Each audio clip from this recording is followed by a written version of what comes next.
to to to chair this session, and we can welcome Bhai Sahab, welcome. Uh, there is one request that we would like you to co-chair with me the panel discussion also, because Dr. Dilno is unable to join us due to some emergency. So we had a very good discussion and excellent presentation by all the 5 directors dealing with this subject and the crops. What is now needed through panel discussion is that using the expertise and the experience of eminent people who are our panelists. First of all, thank you to them for having agreed to be with us and give their input, especially with regard to how do we bridge the yield gap. No doubt in the forenoon session, many ideas also were there to improve productivity further through genetic enhancement. That is going to take long or perhaps some more time. What is urgently is needed is that with the available resources that we have and the capability that is available and experience that we are gaining from the variations of eco-regional disparity, including the policy issues, what actually could be done and which areas or which aspects should be targeted, and how can we bring in further improvement into the whole process. So that is what I think should be focused here. Rather than we now talk about that you can improve this further through these means, that means, those will continue. And I presume that research is going to take place, and probably all the gaps will be addressed. But the current challenges on the ground, not to realize the genetic potential that is available, is an important aspect. And that should be looked at, and how do we scale the innovations that are already available so that end user is benefited. So I thought if we keep focus on this, and if our panelists could take, say, each 7 to 10 minutes, I see there are some more people who are participating, and maybe some had talked in the morning session, and some may like to also speak in the afternoon. Like I see Dr. Pental was with us, Dr. Sundaram is there from the Rice Institute, Hyderabad, and also I could see some vice chancellors. Praveen Rao was there. Probably they could also make their intervention. Dr. Sandhu had given his input, and I saw Dr. Katyal in the morning. So from the NRM perspective, if he is also available, we will request him. But before them, we have a list of panelists already circulated, and we are pleased that you have all agreed. And I would not therefore take long. What I would suggest is that these presentations will be chaired with few introductory comments by Professor R.B. Singh and by all the panelists. And then for general discussion, I will intervene later. So Professor R.B. Singh ji, now I request you to kindly convene the panel discussion. You have to unmute yourself, please. Unmute, sir. Unmute, sir. नहीं, unmute नहीं है. Yeah, okay. Done. I was thinking, since you are already really charged with this right now, and Okay, then discussion part you can take over later on. Okay, yes, Then that will be fine. that's better. Okay, Yes, sir. yes. Then the first panelist we have, Dr. Vasal. He doesn't need any introduction. We are really pleased that he could accept our invitation. He is here in India, trying to contribute as much as possible to hybrid match research and even for human resource development. And his contributions are known to each one of you. We are proud of what he accomplished and for the World Food Prize that he received. You are a great resource for us, Dr. Saab. Uh, you had made some interventions in the morning, which were very valuable, and some relating to practical aspects of improving productivity in maize. We would like to hear from you. Uh, Rakshit had also already given some suggestions. Maybe with your input, we can probably go further to refine and have some clear recommendations. Before that, I would just like to make one mention that when we had organized in 2008 our dialogue on improving maize production for household nutrition security, meeting the need for food, feed, and also industrial requirements, then it came out very clearly that if single cross maize hybrids would have not brought in, and if we would have not brought in this Plant Variety and Farmers' Right Act, which I think Prabhu will help us later to uh, dwell upon, because private sector said that we will not bring in single cross hybrids. I had a debate with them, discussed at that time that why we are still struggling with composites and synthetics, and why not the single cross hybrids or double cross hybrids were considered to be the best option for India, which somehow I did not agree. And therefore we started research in public sector ourselves and came out with the first single cross hybrid in 2001. Later on, we also had the Plant Variety Act, which we started working on, and that was also passed in 2001.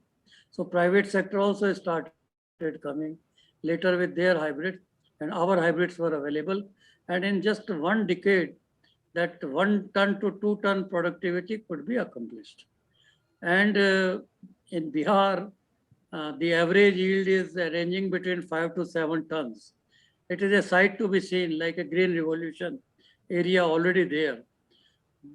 So when you can have it, the recommendation that time was that what we need is to increase more area under hybrids by public-private partnership and try to see that from 40 to 45% coverage was there that time. I'm told it is around 60%. Why not it is 95%? And why can't we double it? And we have a robust private sector, seed sector now. We also have our institutions, strong programs there, and national seed corporations, state seed corporation. So something somewhere is still lacking. And no doubt the production has increased again substantially in maize in the last 7, 8 years. But that time we said that if hybrid coverage is increased, we can again double the yields or the production of maize. And Eastern India and also Northern India has all the scope for its expansion. Haryana is now giving 6,000 rupees per acre for diversification from rice to maize. Spring maize in Haryana and Punjab area around, Yamuna area is giving you around 7 tons again yield. So maybe we need to look where spring maize can go, where the kharif maize can go, whether there can be replacement of rice wheat which is being talked about, or whether we can take the maize to even eastern region and northeastern region. And there is already you have a mission for eastern region, green uh, revolution uh, program for eastern India. So much can be done if we have a strategy there. So I would accept, just give you that background, because we need not reinvent in that context if something has already been discussed. And would now like to have your input. Thanks, Dr. Pradha, for introduction. Yeah. I think maize is nature's greatest gift to mankind, as I see it here. There's so many options which are not available in other crops. So I think this is very important. I always emphasize when I give lectures that any breeder, when he wants, he must know options of doing a particular work, a particular job. So this is very important to know it. And then I think now with the crunch in resources and everything, we need to think how we can do all the things that we want to do with less resources. This is also one thing which is very important. How also we can incorporate in this strategy all the kind of new challenges which are emerging. So I think this is something is very important. So that requires, is to develop a strategy which is multidisciplinary and also which serves a multi-purpose, to solve all kinds of problems. And, in case of maize, I think there are two strategies which come to mind, which will fairly incorporate pre-breeding activities, which will also help in the hybrid development, in by line identification in the early stages, uh, identifying new testers, even potential hybrids can be identified. So this is one approach which one can use, which is called the intra-population improvement scheme or reciprocal recurrent selection. The other thing which I think which is relatively people will understand better is how to make this inbred hybrid technology as a principal technology, which is multidisciplinary and also which can help to solve all kinds of problems and newly emerging problems that we have here. So for that one, I think, in my opinion, I think first thing is very important for any breeder is we must know what are the sources of germplasm we have, then how to group those germplasm into different kind of heterotic groups, and then try to use them in a more logical way. That is one thing is very important. There are certain things, in my opinion, are very common across all the crops. Development of pedigree populations, is, I think, practically is done all the crops, through hybridization. So I think now if we look in maize, we have developed lines using all different kinds of methodology in developing pedigree population, which unfortunately not has been done in other cell-pollinated crops. Generally, they restrict to F2s or maybe BC1. But in our case, I think we have a much more number of options which are available to use it. Then I think there is a very important point which I want to state is everything we do, it must be science-based, it must have fundamentals to back it. So I think in case of maize, one, the heterotic groupings are very well defined. Then the recycling of the lines should be done within the same heterotic group, because we don't want to disrupt the heterotic group. And this is the point which is not understood by most breeders. So I think this is very important, is for instance, in my case, I have handled at least 20 different heterotic groups when I was working at cemetery. But the principle is there, you try to recycle lines between the same heterotic group, so you don't disrupt it. That is one thing very important. The other thing which I mentioned in the morning also, is how you can conduct work in a much simpler way. You just move from in pre-breeding rather handling, each row or from, line by line, like this one. And you can switch over to self-bulk method, which you can save 10, 100 times resources or even more 200 times resources. You can do much more work, you can handle more volume, and then also making mistakes is much less. And then the seed storage space, where you used to have 500 in wells, you have only one bag of that. So, there are a lot of things which can be done in a much simpler way and you can do it. The other thing which I think is very important is the evolving nature of the hybrids.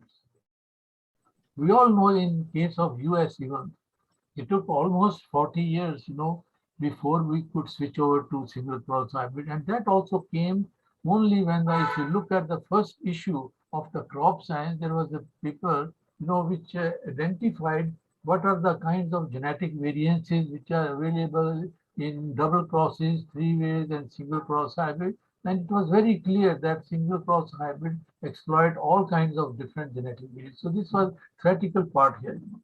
Then from my own experience, what I have gathered there is, which I would like to share in there, is there, now there are two types of heterosis. One is called reinforcing heterosis. The other is called opposing heterosis. So opposing heterosis cancels the heterosis which are realized, should have been realized.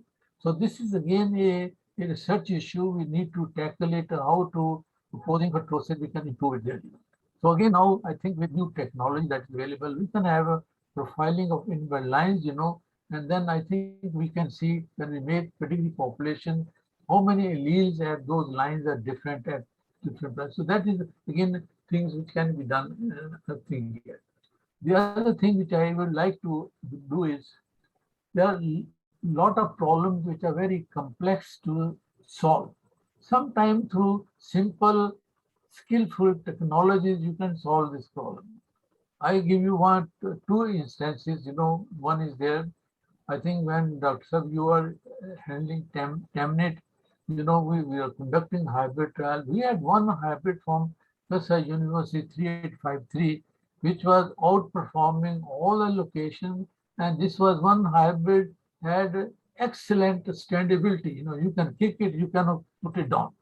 So I think it's very important, standability is very important, especially if we are going for mechanization.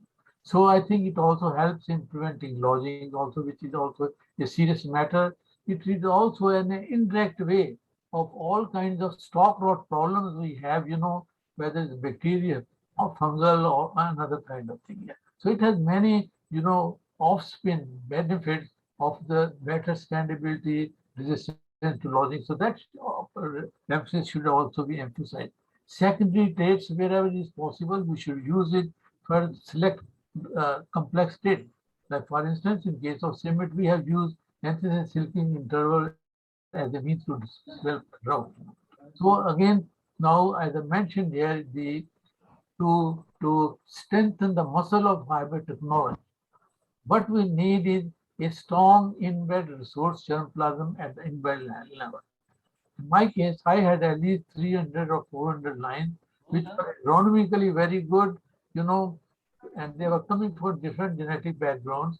And I evaluated for practically all kinds of traits. And I could find, there were always some lines tolerant to drought, some for nitrogen efficiency, some for diseases, for so all those things, which happen. So in my opinion, to conduct separate program for waterlogging or nitrogen efficiency. So again, we need to think of a simple mechanism. The simple mechanism involves build up a very strong resource inbred based germplasm in a hybrid breeding program.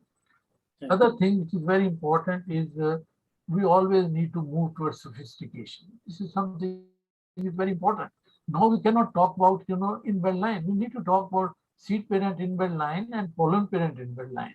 Now, the private sector, basically they call pollen parent population, seed parent population. So we also move to in that direction. And also when you develop the new line, so seed parent line should be crossed with seed parent line, and pollen parent line should be crossed with pollen parent line. So that is something very there. For complex traits where the germplasm is already available, just like drought or waterlogging or nitrogen efficiency, I think instead of developing yourself what you can do is adapt those germplasm under you. It's much easier. You know, for instance, in temperate areas, they have adapted tropical germplasm by just 3 cycles of mass selection, and they could overcome the photoperiodicity. So there are a number of things, you know, we Yeah. might do it.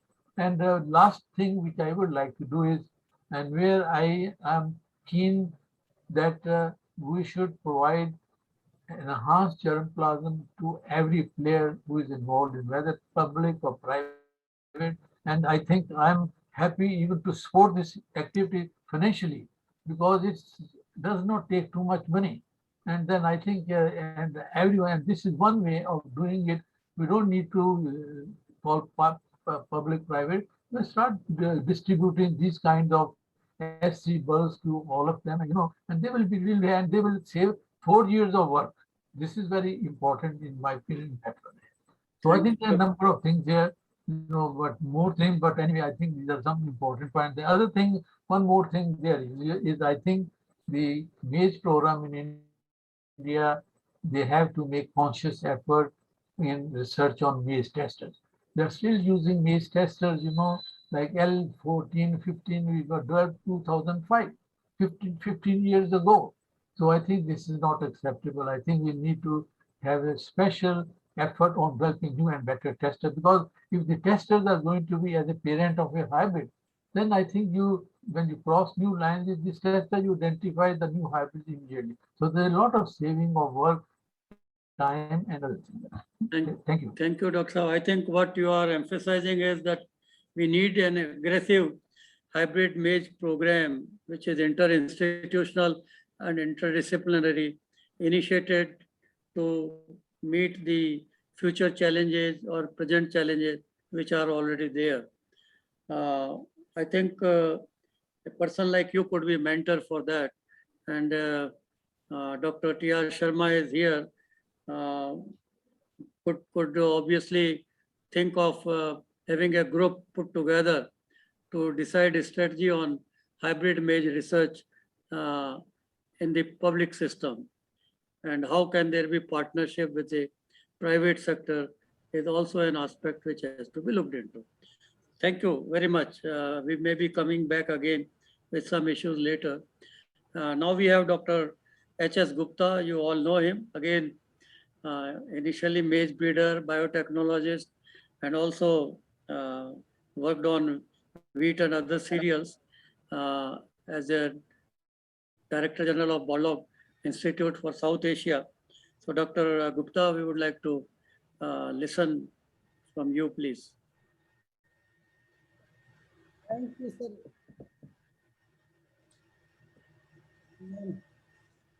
I'm trying to unmute. Yeah, we are able to hear you. Yes, sir. I'm trying to unmute. Am I audible? No. Yeah, you are. Okay. Okay, fine. That's great. Thank you, sir. Thank you very much for the opportunity. Taking a cue from the inaugural session where you and Professor R.B. Singh and Dr. Mahapatra pointed out that in order to feed the country in 2030 and 2050, we need to increase our food grain production by 40% in 2030 and by around 70% in 2050. Now, in order to achieve this, I think there's a two-pronged strategy has to be followed.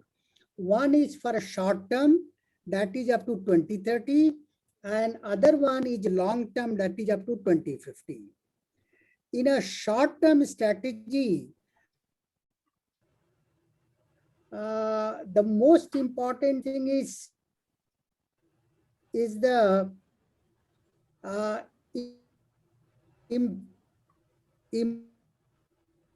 improved extension for adoption of technology. I will again refer to morning session where Professor R.B. Singh said that intensity of extension are, is around 0.19% against 0.4% in research. Therefore, what we need to do is so that the improved technology can reach to the farmer's field. Hello? Yeah. Hello, am I audible? Hello? Yeah. There are some disturbance, Hello? but it's okay. Yeah, please go ahead. Kindly go ahead. Some I think distance. there is some problem of internet on your side. Not audible, Dr. Gupta. Maybe we can come back to you later if that is the case. Yeah, I think we have lost him. Link. Yes. Hello. Are you muted? No, he is unmuted, but Not muted, able to but connect. not Maybe able. connectivity problem. Yeah. Yeah. So maybe then we will revisit with him again. We can go ahead and request now Dr. K.V. Prabhu, again an eminent geneticist, breeder, wheat breeder, and with great achievements to his credit, and now looking after an important responsibility as chairman of Plant Variety Protection and Farmers' Right Act. Dr. Prabhu, please. Thank you, sir. I was really pleased to listen to the presentation of the morning, including the inaugural and then the 5 different directors who spoke on different crops. I would like to continue in terms of what I feel, having been a plant breeder principally, and have been associated as director research at IARA, looking at all disciplines. With that comprehension and limited understanding, I would like to bring up these points, which are, in my opinion, key for us to immediately tackle, as you said, sir, in this introduction, that what is the ground reality and what best we should do to overcome the gap which is existing in different crops. The first thing is, which really struck me, is that there is a global yield gap atlas available. And the Indian data there, which is a Bill and Melinda Gates funded system, a global system, operated in Nebraska and Vahan Engine in coordination. India is a partner in that, or at least India has a site in that. Unfortunately, I'm sorry to be candid, because this is a force which is there to look at what is reality and what should be done. What is unfortunate is the data there on the cropping systems and the required information levels is 2010-11. Okay, and the cropping system distribution in the entire country is 2009-10. And the yields, local yields available in those distributions in different atlas means the country has been mapped. Not only state-wise, cropping system-wise, which is fantastic. But then in those, the database is 2009-10, and it is given in 2010-11, based on 10-11 information. Now, between that period and today's 2021, on which basis we have to look for what is to be done in next year for cropping pattern or crop-related, agronomy-related working out, it cannot be used because the information there, the yields of those varieties in 2010-11 in the cropping system cannot be used as standard for realizing today's yield to improve the minimize the gap. Already gap is minimized because the standard we keep is low. The benchmark is so low. So this is a major crisis in our orientation to this program. I would have wished the DDG crops and DDG NRM was here today. I request the DG ICER to immediately, gap-based assessment and strategy development for next cropping season is crucial, really, in order to minimize the gap. And it's wonderful to minimize the gap because you're not changing the varietal spectrum so much within the available varieties potential. You have to realize the best yield. So in those regions based on reference weather stations, which are there, fortunately, those are well established in the country. Large number, more than 600 weather stations are there. But the data in that GYGA from India is only less than 60 or so. 60 weather station data are taken. That is also unfortunate. And the data is so back, reporting is also very poor. And only 2 agronomists from Farming System Research at Meerut and one from the Bhubaneswar Center. These are the only 2 agronomists who are associated in the entire program, which has to be immediately reviewed. And then I request the DG to put together the quartet of at least quartet, or definitely more than a quartet of the 2 DDGs, NRM and DDG crops, Director IRI, then the directors of these major crops such as rice, both NIRR, Cuttack as well as Hyderabad, then OP Yadav to look at the NRM plus crop improvement part, and the wheat GP. These 5-6 people should work together immediately and start at least in these major crops. How even millets can be added to look at how best we can look at the production potential in these areas, then the maximum yield potential in the varieties. I distinguish the 2, varietal yield potential as the best yield standard, and the productivity potential depending on the weather conditions and the geographic conditions and the soil conditions and other abiotic factors there in that already identified mapped regions, and then try to remove that constraint which is not enabling the varieties potential to be reached by limiting the productivity potential. Then the agronomy of these coordinated trials should be accordingly organized instead of fixed locations at the moment, and introduce those factors, the nutrition, the water related factors, and this first distribute the country into the sections into rain-fed and irrigated. In the irrigated, concentrate on the nutrition. In the rain-fed, concentrate on both nutrition and water use efficiency. So there's a wonderful paper which has come in the annual review of plant biology in 2020 on how to use the water use efficiency related parameters in different locations based on the geographic information to maximize the water use efficiency. First, identify the biomass maximization, and then during the reproductive phase, look at those transpiration reducers. GP mentioned that we put together several genes, QTLs, for under the recurrent selection program to maximize the yield and the abiotic stress of heat and drought. So this drought and heat during that after biomass accumulation to translocate to the reproductive part, minimizing the transpiration loss, and while the keeping canopy cooler. So these are the things which are to be done, sir, and this has to be done by these people only, and agronomy trials have to be done differently.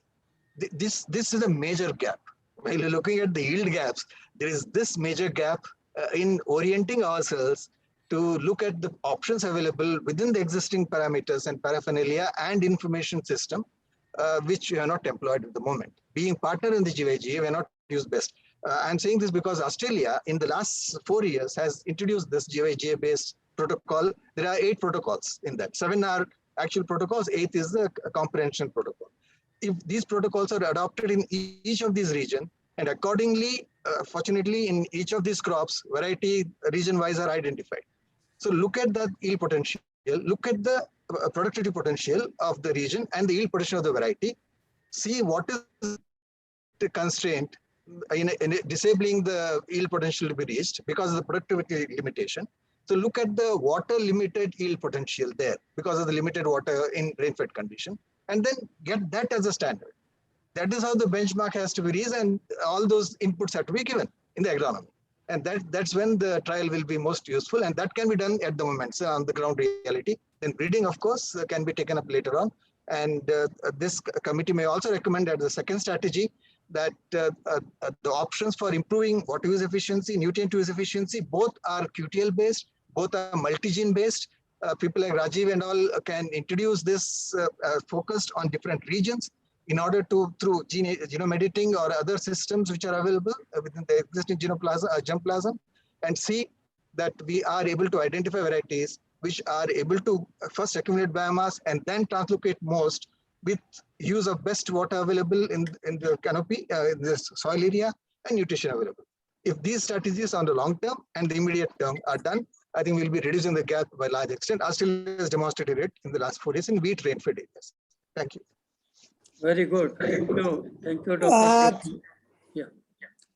Please. Thank you, sir. I am back. There was a power breakdown. That's how I Yeah. got disconnected. We will come back to you. We will. Just therefore.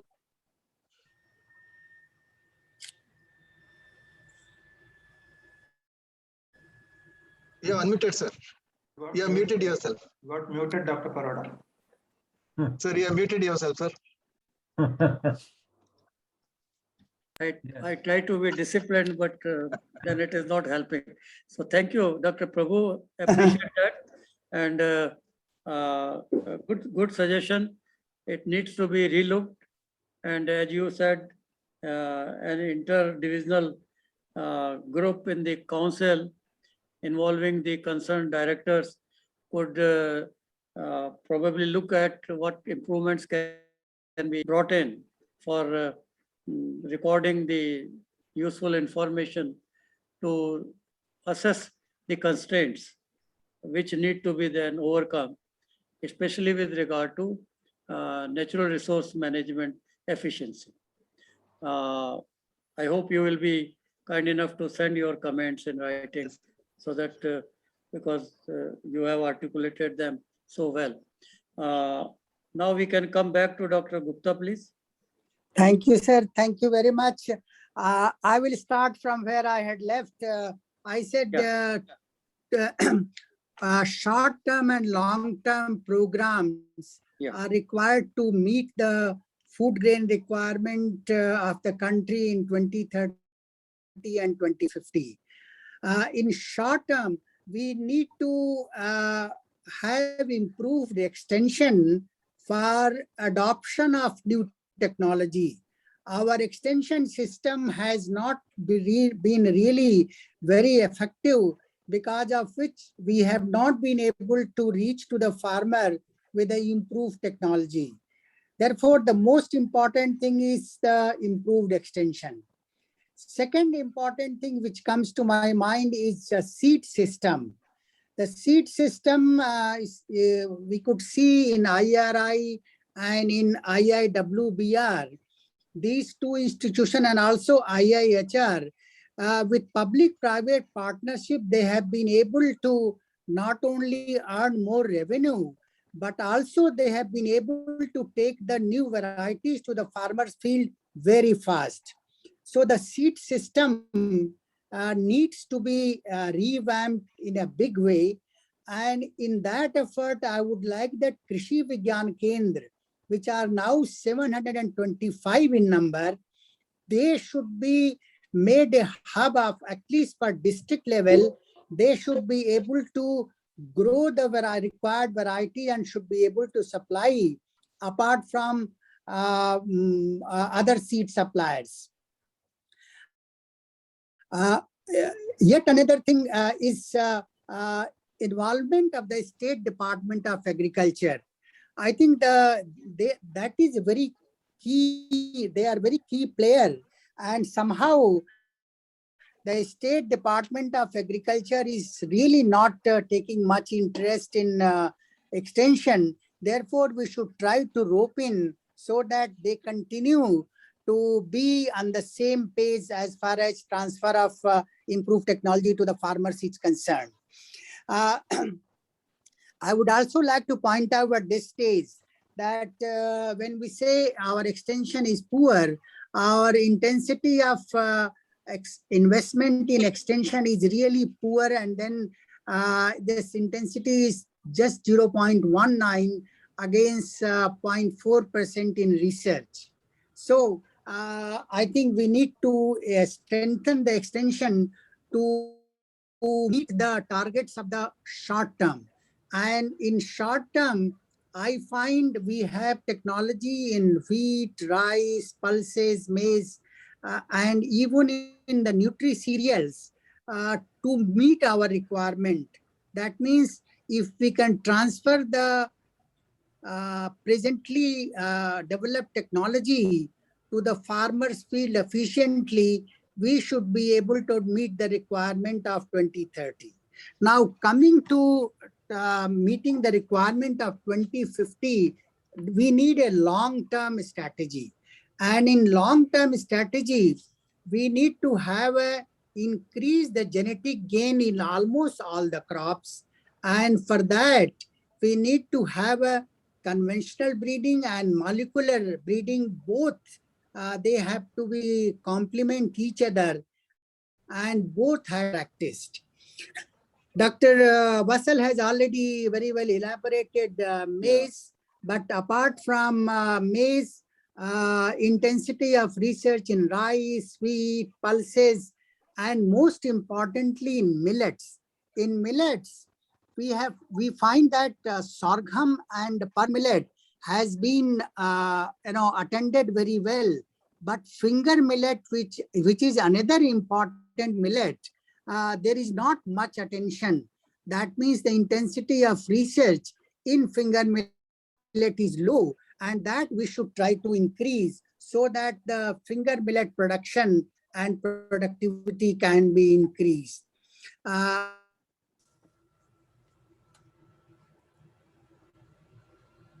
Okay. To develop a hybrid in finger millet, and they, after a year or so, they will be able to come out with a hybrid system.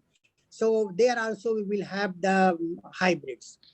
Now, coming to management, I think the key to success is input use efficiency. That is nutrition water use efficiency. I think we all know that how important they are. I would not like to speak much on this, but I would like to re-emphasize that we have to become more efficient. Our nutrient use efficiency has to increase, water use efficiency has to increase. Now, coming to policy, this morning you were telling, sir, that about soybean. Soybean is a crop with 40% of protein and 20% of oil. Unfortunately, it is used as oil in India. But what is required is it should be used more as a protein, as a source of protein rather than oil seed. Therefore, an emphasis has to be given that soybean should be brought to pulses so that it is treated as a source of protein. And we revamp research on soybean, because soybean's current productivity is around 1 ton plus per hectare, whereas in US it's around 3 ton per hectare. Therefore, what is required urgently is we start working in improving soybean so that genetic base of soybean is increased, is enhanced and diversified. Second policy issue which I would like to discuss is we in the country, we need to promote vegetarianism, because with the prosperity increasing, our food basket is diversifying.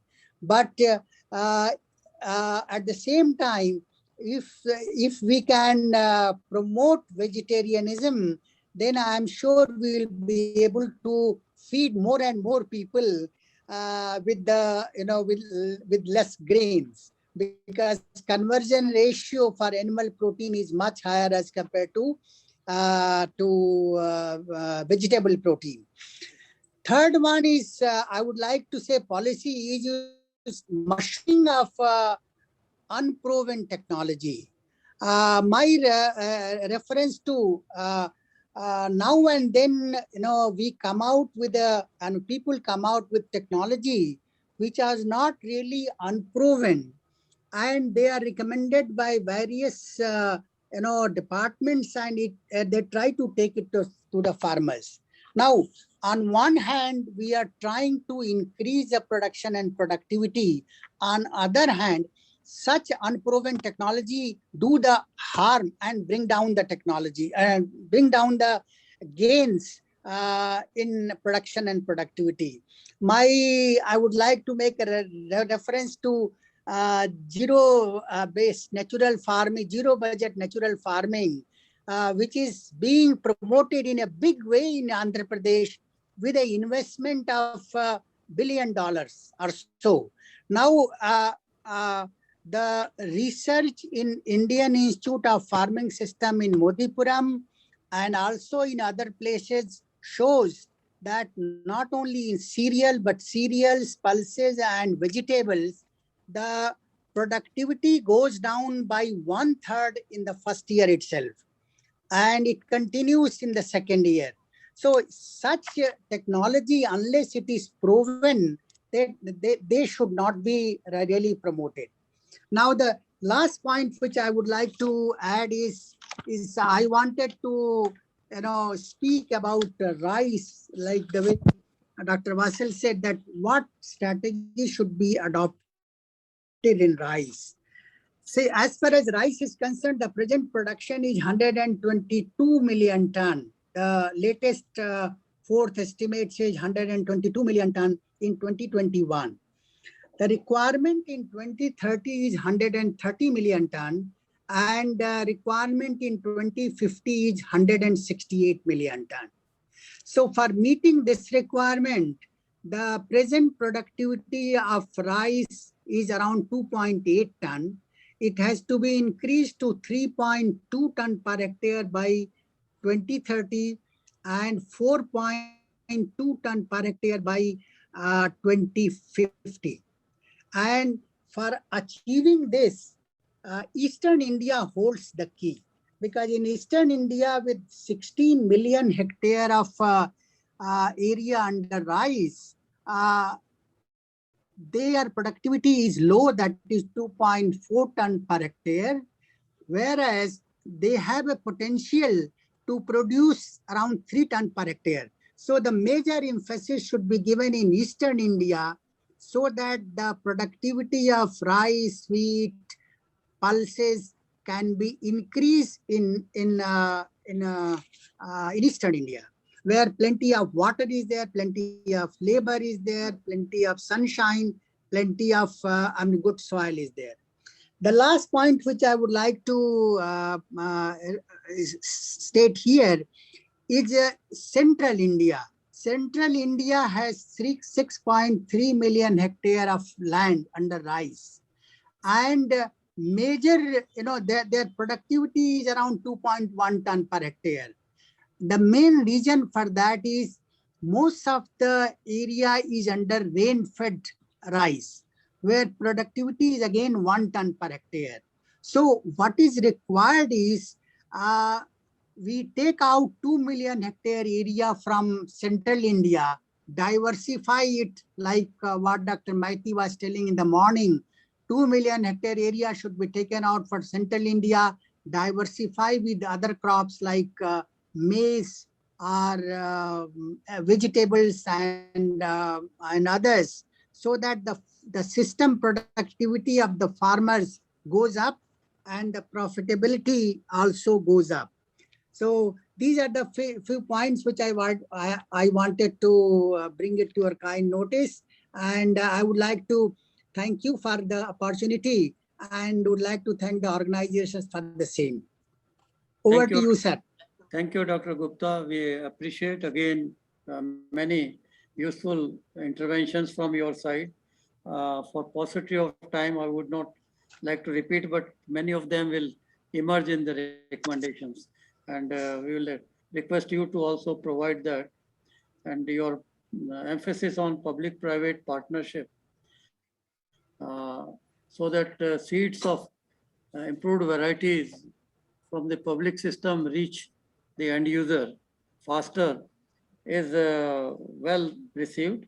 Only thing is that maybe Dr. Kondania will mention it further, that you need to bring in some kind of exclusivity there for licensing, rather than creating competition right from beginning, where no one has any incentive to move forward, maybe eco-region wise or something.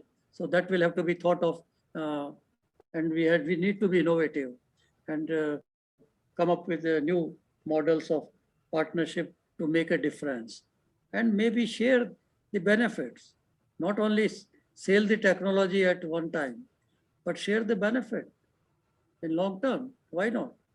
And private sector, we have to sit with them and then have a debate with them. And we had discussions before, public-private partnership, and they are willing to even share even 7 to 10%, depending on the technology. There will be no difficulty. So we will appreciate that. And there are many other points you mentioned, but yes, the extension has to be strengthened. How can we strengthen extension? Now, with whatever system we have, you really cannot change of the state governments. So you will have to probably again think of something innovative.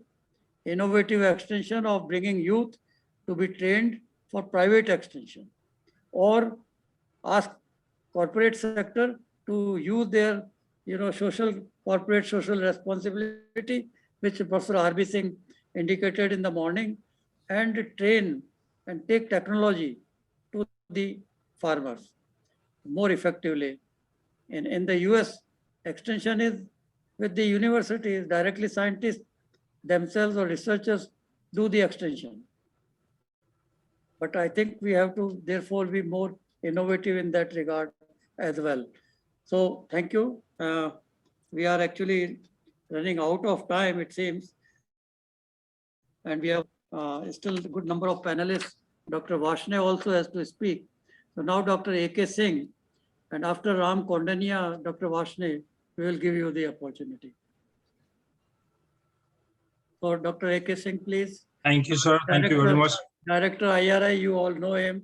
Again, a renowned rice breeder and very strong supporter of biotechnology, also of public-private partnership, and taking technology to the field. So, AK, please. Thank you. Thank you so much, sir, for giving me this opportunity. I would like to present before you some of the studies that our institute has carried out on the yield gap analysis using a different methodology, where we take the yield gap 2, which is taken as the difference between the average yield of top 10% farmers in a state versus the state average. And this yield gap 2 is primarily because the top 10% farmers, they are resource-rich farmers, and the rest of the farmers, if we take the average, because of the resource constraints, they are not able to achieve that yield. Now, this yield gap 2 has been analyzed in number of crops, and this is quite significant. Now, having the same set of varieties which are being grown in the respective states, it is possible to achieve this yield gap. It is possible to bridge this gap, which is substantial, ranging from, say, 15 to up to 40% in many crops. Another important things that I would like to mention here, sir, that often we talk about yield gap, we always refer to the research farm yield or frontline demonstration yield, and the yield realized on farmer's field and the gap between that. I would like to mention about the yield gap in reverse direction. And reverse direction, when I say, for example, if you take the yield of any variety which is released through ICRIP testing, and the yield of that variety when it goes to farmer's field in any state, at least there are 10% farmers who are able to get 20% higher yield than the variety yield at which it was released from the coordinated trial. So the realized yield in the coordinated trial is lower than realized yield on the best 10% farmers of the state. And this we have seen in many cases. For example, 2967 was released, its yield was 50.2 quintals average yield for Northwestern Plain Zone. But even in Northwestern Plain Zone in Punjab, Haryana, the farmers have realized yield up to 62.5 quintals or even higher than that. So this gap is again a matter of concern that speaks volume about the manner in which we are maintaining our research farm, because all the coordinated trials are conducted either in the university system or in the ICR system under complete supervision with all best of the management practices. And there also we are not able to realize what farmers are realizing in many cases. And in the process, we are missing many important genotypes which could be better productive than what is being pushed because of the lack of the proper management. Now the yield gap 2, which ranges in case of rice from 20% to 43% in the states of Uttar Pradesh to Tamil Nadu, and likewise in different crops we have done this analysis.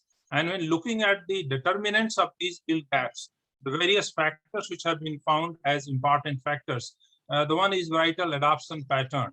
The states which shows higher yield, in general, they have higher adoption rate of the new varieties. For example, Punjab has shown in case of wheat 50% as against the states like Bihar or other states where it is 20%. Imbalanced use of fertilizer is another important point, where excess use of nitrogen by 34%, deficit use of phosphorus by 28%, and potash by 45% in the states of Bihar. So these are the factors which are extremely important for bridging this gap. Access to credit, for example, the share of institutional borrowing is 62% in the states of Punjab, but when you go to Bihar, it is only 29%. Now these mechanisms have to be substantiated and supported. Mechanization state-wise, it varies significantly. It is just 5.7% in Odisha to 43.4% in Punjab, and this is directly reflected in the yield gap in the respective states. Energy use, when we talk about high productivity states, is having 7 times more energy uses as compared to low productivity states. And states like, for example, Bihar, Odisha, Jharkhand, Chhattisgarh, energy use per hectare is very low as compared to the states where we have minimal yield gap. The rural household investment in farm business. As a farmer, how much farmer is able to invest in his farming operations is another very important factor, which is very high in case of high productivity states. You can see the investment that a farmer can afford to make, whether it is a sprinkler system or drip system or fertigation in the states of Punjab or other places as compared to those states which are having low productivity. And then to address all these issues, I think the focus on precision farming, artificial intelligence, nano inputs will become very key to enhancing nutrient use efficiency and also minimizing the cost on the inputs. Then a lot has been discussed about molecular breeding, genomic selection, genome editing, and these technologies can help in enhanced genetic gain and developing varieties for biotic, abiotic, stress tolerance, nutritional quality, input efficiency, and self-life. Crop diversification is another important area where we have to look into. Always the reference comes to soybean. If soybean comes to the state of Punjab, and we have genotypes we recently got from University of Missouri in soybean, which has got herbicide tolerance, and we are back crossing it to 6 leading varieties of soybean in India. But the duration requirement in case of soybean, where we get 44 quintals yield in case of US, the variety that we have imported is the average yield in multi-location trial is 44 quintals. But the duration goes up to 135 days. It is possible to provide that kind of duration in Punjab. And if there is a policy decision that no rice cultivation in Punjab, or there is no MSP for rice in Punjab, but there will be 100% MSP at a remunerative price for crop like soybean, I think this will be a game changer. With importing 70,000 crores of foreign exchange on oil, edible oil, the problem would get addressed by diversifying a crop like soybean to states of Punjab, Haryana. It will also solve the problem of water, labor, and pollution. Food safety is another important thing that we need to address. We have lost roughly 3,000 crores of business of basmati rice to European Union because of pesticide residue. Now, unless these things are managed, I think this will become a serious issue in time to come. This has to be managed by incorporating genetic resistance and safe use of pesticide, good agricultural practices. These have to become extremely important. The public sector hybrids are dying their own death after release, and this is a fact. How we can strengthen the public-private partnership so that by now we have more than 10 biofortified maize hybrid, but if we see in terms of area coverage, there is nothing. Why is private sector not coming forward for biofortified maize hybrids? If there is a policy decision to make biofortified hybrid as a compulsory thing. Without biofortified, no hybrid will be released. Next day, private sector will jump on it. And for sharing, the material is available. Exclusivity can be built in. With protection with PPVFR, absolutely there is no problem. Regional exclusivity can be brought in. A special exclusivity can also be brought in with protection. That plant breeders' rights provides that right to the breeder for taking this opportunity. So these are the few points, sir, I wanted to mention. Thank you very much for giving this opportunity. Thank you so much. Thank you, Ashok ji. Again, very important and useful suggestions, and practical one, and also policy related. 80 So, 76 are you able to hear me? 93125. Someone is. Someone else is talking, sir. Can you please mute? हमारा account number है 0185. Account number को जरा mute कीजिए please. Not good to share. Pin number भी बोलेंगे, pin number भी बोल देंगे मैं तो. Okay. So thank you very much, and these are all important ones, and I do see that policies would make a difference, and we have to come out with very realistic suggestions which can influence policies to make a difference at the grassroots level. And for that, we need informed knowledge and also enough argument to convince the policymakers, which would require effort. And for that, no one is better than the scientists themselves. So the onus lies on us to come out with what is required to be done. And we need to then argue forcefully to see that this is going to help not only farmers, but also the nation. Thank you very much. I appreciate very much. You are with us right from beginning. And that shows your interest again for the benefit of the country.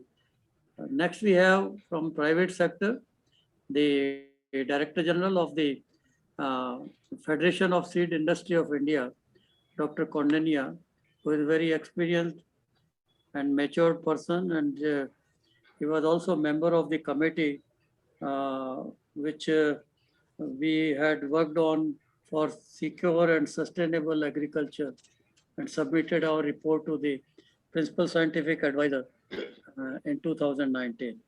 Kondania ji, please. Thank you, sir. Thank you very much. I hope you can hear me. Yeah. Is it clear? Okay. Thank you very much, sir. So I have a few slides, if you don't mind. I will still not take much time, but just to show a few things. The emphasis of my talk is going to be on the need for public-private partnership. I think that is the most important thing, because I do believe that there are four elements to this issue. One is research, second is technology transfer, third is management or agronomic practices, and fourth is post-harvest management. So while we are not touching post-harvest management here, but I think on the first three, research is an area where we have all experts here. So I will look a bit foolish if I talk too much about research. So I will focus more on technology transfer, management, or economic practices, and the policy support needed for that. I think on research, knowledge, and capacity building, we have to use elite germplasm, and elite germplasm must come in some of the crops. I think there was a discussion on the soybean also on this. Public-private partnerships are very important, especially in sharing infrastructure and undertaking customer-oriented breeding. This is a point I want to emphasize, that breeding and research should be focused on what the customer needs, what the market needs. Otherwise, like Dr. Singh was saying, that why so many hybrids developed by public system are not going into the market. So I think we have to always evaluate how many of them are oriented towards what the market needs. Increasing yields per acre, I think that metric we must review once again. I think increasing yields per every unit of natural resource is something we must bring into very active discussions at many places, whether it is per liter of water or per unit of chemical used or per unit of biodiversity depleted, whatever way we want to put it. But I think that must come in, because if we don't put environmental cost on, let's say, crop like rice, we will continue to grow transplanted rice and waste so much of water. So I think this is an important area where we must bring in metrics to measure how much natural resource we are using in each of the crops per kilo basis. And we have to propagate modern agronomic practices, and high quality technology transfer must happen for modern crop management practices, soil health, nutrition. I think everyone talked about it. Quality of seed is an area where we have to have much more emphasis. I think this is also something on which seed industry is working. But I think from government side and ICAR side also, we have to work on improving the quality of seed so that the existing varieties themselves can give better yields with better quality seed. Technology front, sir, GM technology, we have talked about it, or fast tracking new gene editing technologies and regulatory timelines. I think there's an area on which we have been speaking for many years now. This is something on which we need to see some action, because this is another way that we don't have to invest money in discovering new GM technologies. Whatever is existing in the world, how can we transfer the technology into India and use it? I think that is what we must look at right now. Gene editing technology is also something about which many scientists have already spoken. We also feel that there must be crop-based approach and there should be crop-based clusters for which administrative support must be given from end to end. This will also ensure that each crop is grown according to the demand, because we are moving towards demand-based agriculture. And I think this is also something where we need to look at providing complete package for each crop. So on technology front, if you see the Philippines example, where they have seen huge increase in corn yields ever since they introduced the GM. So you can see the graph, how it has gone up after they introduced the GM. I think this is one of the areas where yield improvements are clearly possible, and we must use them. I mean, these are all various examples are there. Soybeans in IR soybean, IR corn, where yield improvements have taken place, and our own cotton example, where we have actually compared to what happened before up to 2002 and what happened since 2002. We have enough data to show that this technology can help us in improving yields, conserving natural resources, and improving farmers' profitability.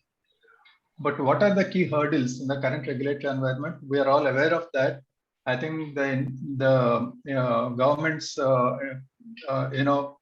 involvement in the commercial areas of GM seeds is one thing. Lack of clarity on IP protection of the trades. We need more predictable, integrated, and accelerated timelines for GM product cultivation. Here, important thing is that there must be national priorities decided jointly between government, ICAR, and industry, that what are the areas where we will use each technology. There is no silver bullet, we all know it. We need a package of technologies, we need a basket of technologies, but which technology will be used, where plant breeding is more efficient, where GM is more efficient, where GE is more efficient, we all must decide together so that the investments can go into those specific areas in a very directed way. Otherwise, right now it is all shooting in the dark. Everybody is investing in everything, and then finally a lot of it goes waste. Biotech acceptance is an issue, sir. We have to have some more outreach from the government side, also from the ICAR side, and from scientists side. So I think we have talked about this, that GM products and other new technologies, we must have enabling policy environment, and I don't have to repeat this.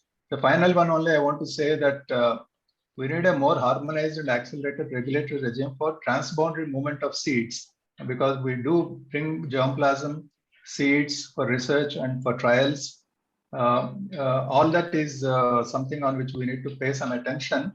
Harmonized implementation of BDA between MOA and NBA is also an area which has been pending for a long time.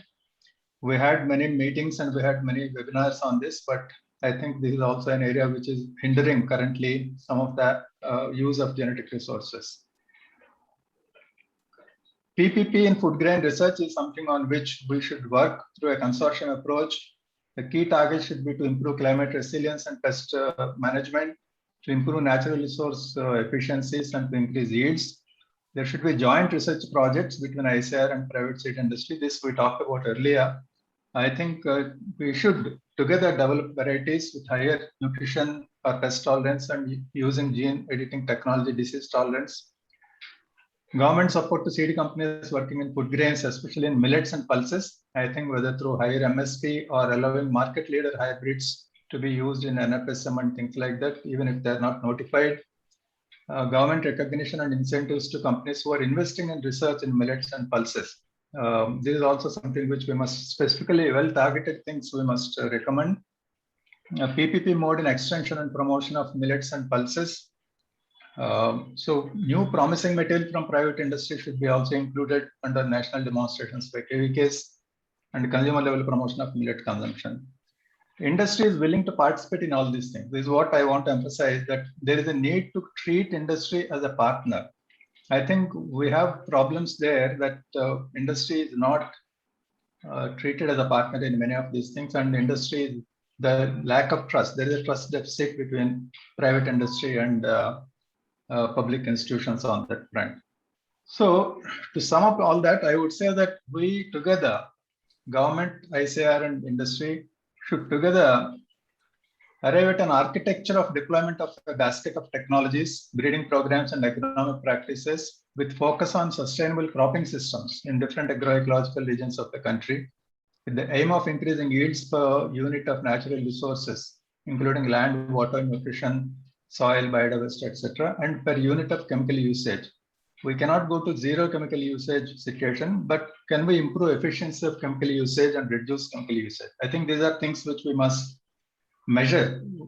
In management, we say, sir, in private sector, what cannot be measured cannot be managed, right? So if we can't measure something, we will never be able to manage. So these are things which I also talked about earlier, the trust building between scissor enablers for PPP. We must encourage cross-sharing of germplasm or people or resources. Integrated research agenda. There are silos right now. There is a research agenda which ICAR follows. There is a research agenda private sector follows. There is a research agenda CJR follows. So can there be some kind of a national research agenda based on cropping systems and complete solutions, in which three can play the roles these three organizations play will dovetail into each other, so that the final result is a much better one than what we have today. Market orientation in research, sir, this I can't emphasize more. This is the most important thing. Whatever we do, every rupee we spend must be more oriented towards what the farmer needs, what the customer needs. Not only the farmer, what the consumer needs finally. I think this is also something we need to bring in, that knowledge. I mean, Dr. Singh talked about biofortified products, why private sector is not picking it up. I said in two previous webinars with ICAR institutes that I will bring food industry to the table if ICAR, food industry and private sector can sit, because seed industry doesn't sell food items and fortified food has to be picked up by the food industry. So there is a need for a tripartite approach there, and I am willing to bring such people to the table if there is an intent to form such alliances. IP management is a very important thing, sir, between private and ICAR. Licensing of OPVs and hybrids, I think we talked about this earlier. We are willing to pay money. There could be upfront fee. There could be percentage of royalty. We are willing to pay. Our only request is that there should be annual interactions with a selected group of companies to bring market-oriented approach into such things when you develop varieties. And there should be some level of exclusivity. You also mentioned that earlier. It could be on a geographical basis or whatever it is, but there should be some level of exclusivity or a head start for a few years, which will help us in investing in these kind of things. An institutional mechanism to be put in place for sharing of research infrastructure, sir. There's a lot of infrastructure on both sides, including other resources. So why can't we share this? Why should it remain like a watertight compartment between public and private sectors?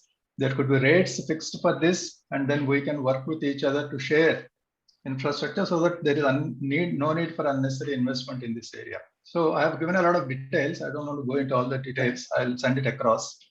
So those are a few things, sir, from my side. I hope that made sense, because as private sector, we are very keen to work with the government and ICR, but my only request is that we should find appropriate ways in which we can work together towards this objective.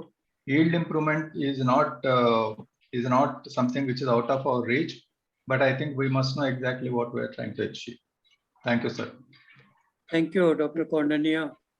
Appreciate very much again the valuable suggestions that you have offered in terms of how to promote public-private partnership, not only in terms of using the end products, but generating some of the valuable products which are of urgent need and where both can work together, provided there is trust, provided we don't treat private sector as alien, and provided we work as partners, having consortium approach, which you mentioned. I think we need to really look into all these and develop some successful models. And now a lot of emphasis is being given, even by Department of Biotechnology and ICR, on creating incubators at various centers of excellence, including ICRISAT. And we are talking of technology parks. So why can't there be technology parks and joint projects right from beginning to come out with a product which is of relevance and of need, both to user and consumer, and then share the expenses as well as resources, whatever are generated. So there are possibilities. Only thing is, for every initiative of this kind, you need right time. And I see that right time is now. We at our time also started initiating it for the BT cotton, but it did not work. So we encouraged private partnership to come up with BT cotton, and we got it released. But public-private partnership also is very important and should be rather encouraged. Maybe this can form one of the recommendations to bridge the yield gaps. That's what we are talking about. And role of private sector to take a quality seed to the end user is very important. When I came back after my post doctorate in UK, at that time, the famous Plant Breeding Institute was put on auction and it was given to a private company. And in US, no university does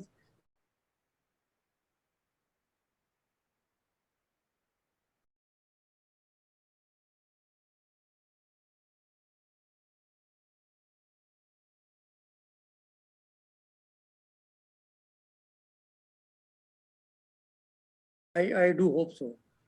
Okay, thank you very much. Now we go to Dr. Vashne. Dr. Vashne, please. Then Dr. Joshi ji. Now we see you. Okay. Thank you very much, sir. Can you hear me, sir? Yeah. Please. Okay. Good afternoon, everybody, and thank you very much, sir, to you and TAS for this invitation. And also thank you once again for providing us this opportunity.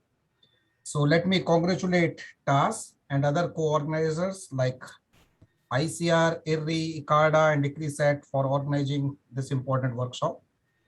It is very timely and very much required. And in the forenoon, we have heard agricultural science stalwarts like Professor R.S. Paroda, Professor R.B. Singh, Dr. Timo Patra, Dr. Jackie Hughes in the inaugural session, and followed by presentations from various directors from ICAR Crop Research Institute. And I think we have a clear idea now on the constraints and challenges to bridge this yield gap. We also heard all other eminent scientists and policy makers in this session. So a lot has already been said. I'd like to make some point, and I think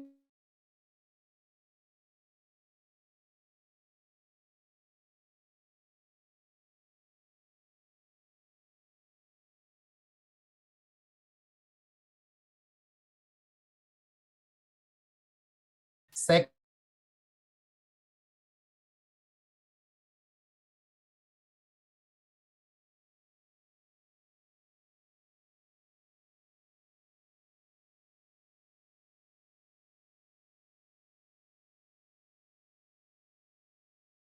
can generate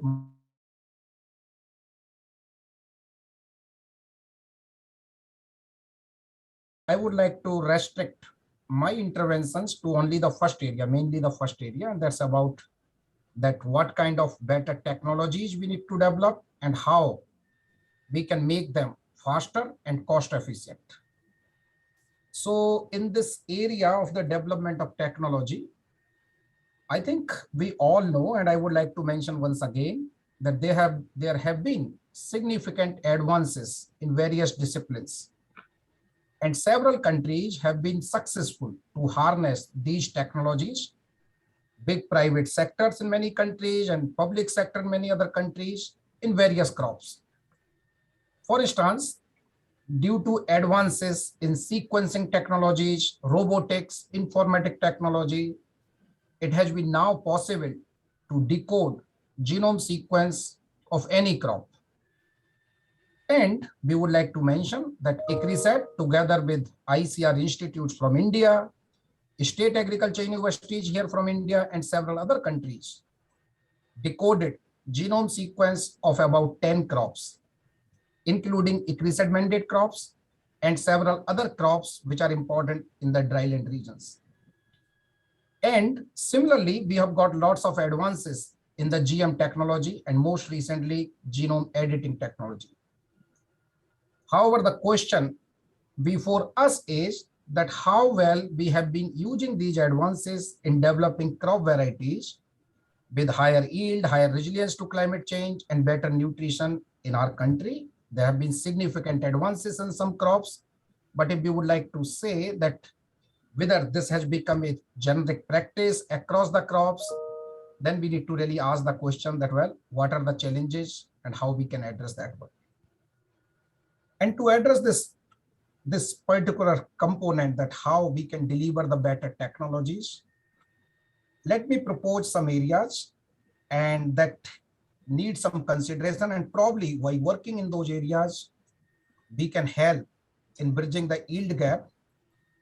So in first stage, and in morning also we had the discussion, and Professor Paroda has been a champion in this thing, that utilizing genetic diversity. Dr. T.R. Sharma in morning also mentioned, and Dr. Bhagmal also told. We always say that we have not been able to use more than 2 to 5% genetic diversity in crop improvement. And this is true. But one of the main reasons for this has been the linkage drag. Breeders do not want to bring the bad alleles together with the superior alleles. Pre-breeding approaches have been used in past. Several success stories are available. However, it is the time now that with the help of modern technology, sequencing technology, phenotyping technology, at IRI we have fantastic phenotyping center and at several other places in the country. So we can consider the utilization of genetic diversity at large scale. Here, we'd like to mention, for instance, ICRISAT, together with ICR, IIPR, IRI, and several other state agriculture universities, have recently completed the genome sequencing of not 1, 2, 10, 50, rather 3,000 chickpea germplasm, 3,000 lines. We have phenotyped them at several locations, 6 locations in 5 different states. And based on these things, you can identify the genes associated with the traits. And not only that, we have moved one step further, because nowadays we are not talking just genes, rather the superior versions of the genes, and we can call them haplotypes. So we have identified the superior haplotypes, which are still present in the land races. They have not moved. They have not been mobilized in the elite varieties. So we got not only these superior haplotypes, but also the lines where we are having these haplotypes. Now with the modern technology, when you are talking about these molecular markers, etc., when you are introgressing these haplotypes, you can handle, you can monitor, you can remove, you can work in this direction so that we should not have the linkage drags. And I think that this is one of the approach, and this needs to be used at the sequence level, at the genome level, And in that way, we should be able to utilize that crop diversity, not only just for the trait introgression, but also enhancing the genetic base. In many of our crops, we are having very narrow genetic base. For instance, in the case of pigeon pea, whatever varieties, 60 to 100 varieties have been developed around the world, mainly in India. If you see their pedigree, they're coming from just 6 founder genotypes. So we need to change this kind of scenario. So this is one. Second is breeding. Dr. Condonia mentioned briefly about that one, and I think this is the way that we need to move on. We need to go in this direction. Many private companies doing, CGR system is doing now, and we know that in ICR with IRI, with Dr. A.K. Singh and many other colleagues, Dr. N.P. Singh, Dr. Tonapi, many other or crop directors with whom we work. Now we are having this concept of the breeding product profile. So we do not just need to develop, keep on developing the lines, varieties, and we see that, well, someone will come nice and then we will use. Rather, we should have the breeding product profiles to the different market segments. So for instance, if we are talking rice or chickpea, in which agroecology, what kind of varieties we need, what kind of maturation, what kind of traits. And based on these things, we need to understand what market needs, what farmer needs, so that the new variety which we develop should be able to replace the ruling variety. In earlier time, we used to be very happy that we are having these ruling varieties. I think this is the time now that we need to think faster varietal replacement rate. We need to continue to have the new varieties which can continue to replace the older varieties, and this time should not be more than 5 years or so. We need to have the engagement of the market research people, social scientist people in prioritization of our breeding. Every year, and we know across the crops, many varieties are released, but if we see the how many varieties in each crops go in this highest indent varieties, then we are having for each crop not more than 10, 20 or those things. So the question is that we should probably think that how we can have the better products. When we are talking breeding, breeding includes everything: conventional breeding, varietal development, we are talking early maturity, we are talking always about this rice fellows, etc. So we need to have the short duration varieties, hybrid breeding. In several crops, we have made significant progress in hybrids. But now we should not continue with the similar kind of pace. I think this is the time now that again, let's use the modern technology, including genomic interventions, have the heterotic poles, talk about the seed purity, even use this technology to strengthening the seed system, because in many hybrid crops, we are having the problem in the production of the seeds, maintaining the purity, identity, etc. And I think that this is another area that where we can work. Now, third point I would like to mention about this new breeding approaches, we call them genomics assisted breeding. And when I was giving a talk, when ICR, they have invited us for that 75th year of independence celebration, the series. At that time, I did research that what kind of varieties in India we are having coming from this marker assisted selection, marker assisted backcrossing. So good news is we got a lot of varieties in rice, maize, wheat also, and now this is moving to several pulses and legume crops. For instance, ICR scientists, again, IIPR, IRI, DGR, SAUs, and many others, and ICRISAT really work together, and they have developed at least now in last 2-3 years, 8 varieties. They have been released at the national level. They're coming from the genomics assisted breeding. These include varieties, for instance, for drought tolerance and fusion wilt resistance in chickpea, high oleic acid in groundnut. And I think that this is happening. So even in so-called orphan crops, things are moving further. But the question is, in India, we are having many more important crops. Why we are not able to take these approaches in those crops? We talked a lot today about the oilseed crops. We all know that India spends about 73,000 crore rupees in the import of those oilseed related stuff. We are talking about soybean, mustard, very important crops. But we need to think, and not only these things, many other crops, probably things are already happening. I may not be aware, but I think that this is the time that we should start to use these technology, and which are very low hanging fruits, and we should really harvest them in the case of soybean, mustard, and other one, not only just for yield, but also for having high oil content varieties so that we can think in this direction. And this is already being used in many crops, so I think that we can do it faster manner. The fourth approach is, and I call it genomics assisted breeding 2.0. So basically we are moving further. And now in this direction, the new approaches which many countries, they already started to use. What happens in India when you talk, sometimes people ask, hey, Rajiv, tell me first, which country has already developed the product like that one? We don't need to be the follower every time. I think in some areas we need to be that pioneer as well. And we can do it by taking some initiatives based on some scientific facts, evidences.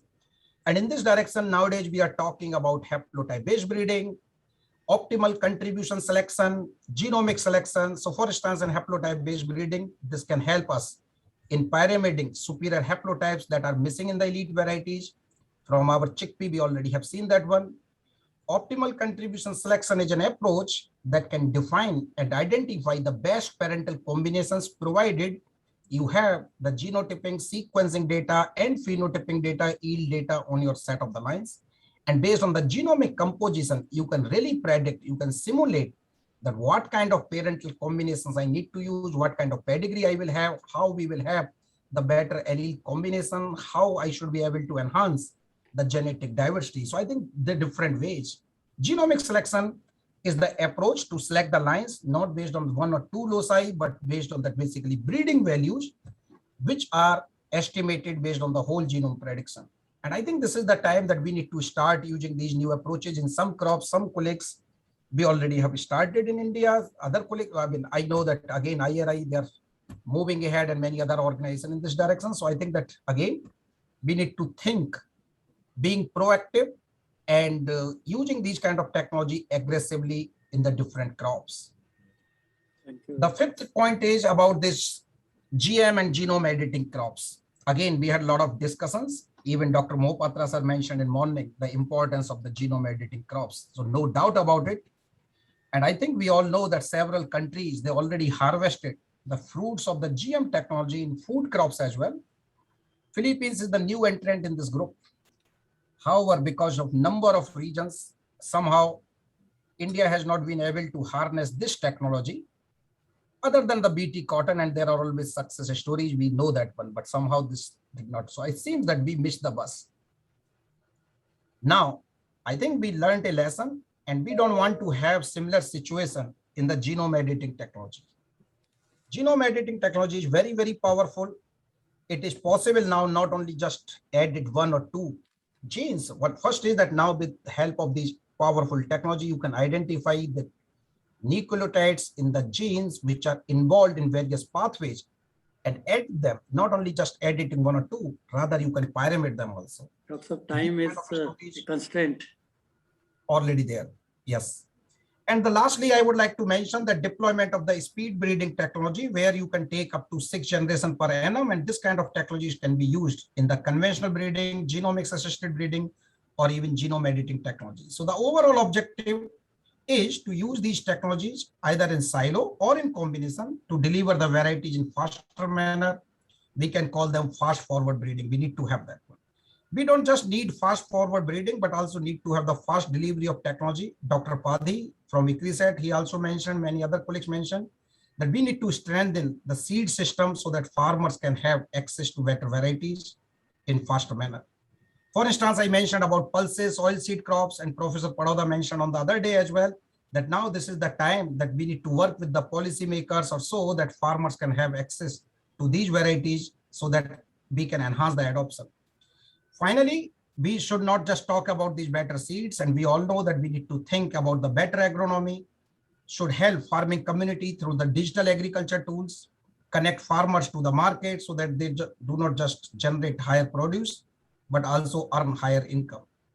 And when we talk about biofortified crop varieties, either these are millets, quality protein maize, high oleic groundnut, we should have the close interaction through policies between the farmers or FPOs, seed industry and food industry, so that farmers can have incentivization, they can grow these varieties and nutrition can deliver to the society. Otherwise, again, there will not be much enhanced adoption.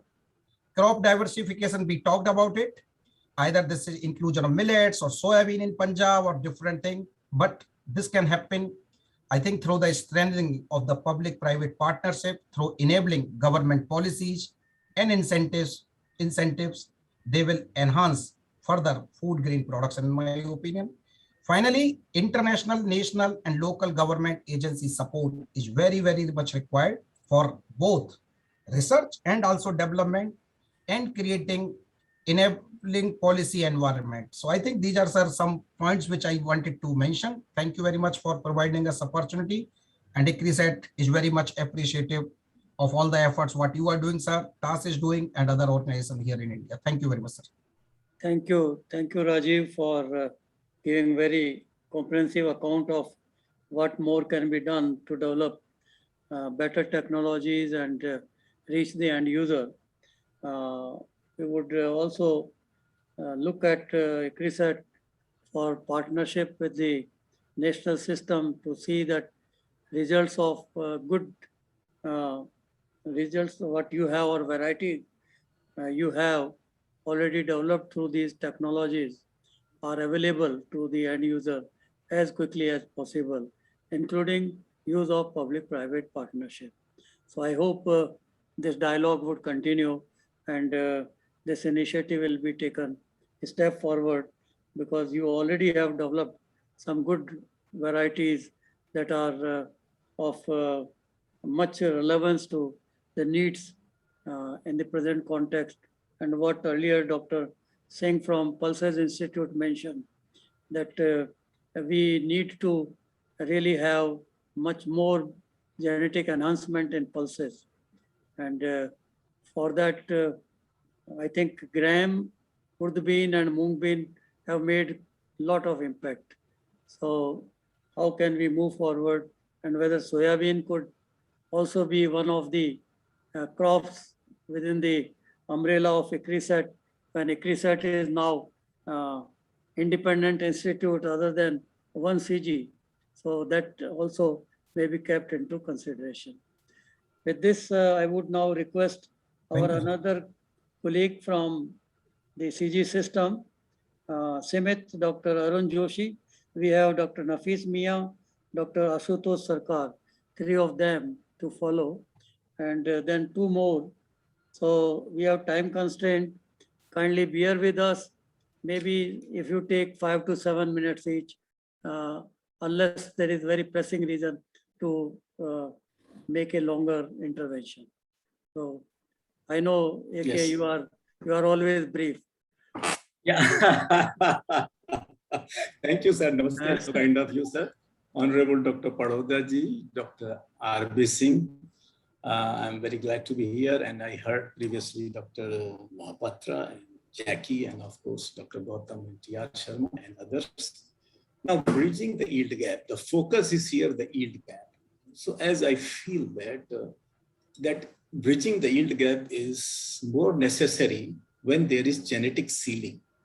When genetic ceiling has been obtained, like wheat in Northern Europe or rice in Japan, the only way to increase production is either expand the area or reduce the yield gap. In other cases, when genetic ceiling is not there, then we can increase production without reducing the yield gap, but still filling yield gap will be useful in all countries, all crops, all situations. Now, Dr. Mahapatra and Dr. Paroda, you and Dr.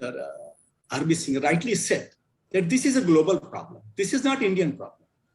And in India, it is because of diversity. But sometimes people say why there is yield gap, because there is a communication gap. There is a communication gap between the client, the farmers, and the managers. Now, what are those things that we have to understand? Now, I will tell some bullet points, what we need then. Now, we had the beautiful lectures on wheat from GP Singh and Sujay in maize and Mehti Saab in rice, and in pulses, MP Singh and Tonapi Sahab in sorghum and millets. Now, what we need, now I want to say something which will apply to all crops, It may be out of the box, so please don't mind it. See, we need an app, a system like Arogya Setu. Now, why I'm saying we need Arogya Setu here? Because, I believe that our yield gap analysis is not perfect. It is good, people are doing. But we have to ask this question, are we doing proper analysis? Now, how European Union does this? They use WFOST. WFOST is World Food Studies Simulation Model. They use a perfect model. In that model, it is not only what we are growing and how much yield we are getting. They use FADAN. FADAN is Farm Accountancy Network. They have a network. For every field, they know what is the type of soil, how much is the gradient, how much was rainfall, how much was fertilizer, how much was the seed, which crop, which variety. Daily basis, they record everything, the biomass, etc., through that WFOST, and then they come to conclusion that within a farm, forget about the country, why there is yield gap.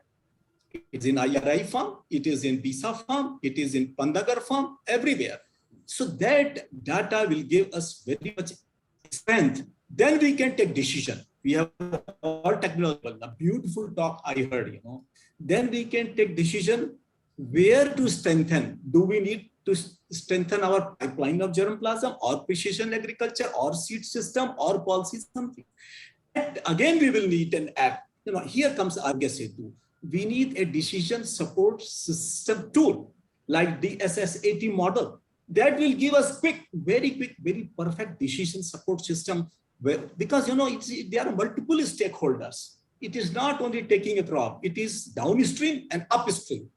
We have to provide farmers everything, whether it is seed or precision agriculture or timely supply of water or everything, then the market, then the policy. All these things, that's why I'm linking this with the Arogya Setu. And here I want to say one more point, Dr. Paroda, Dr. R.B. Singh, that we should do why? Because India has to become global leader.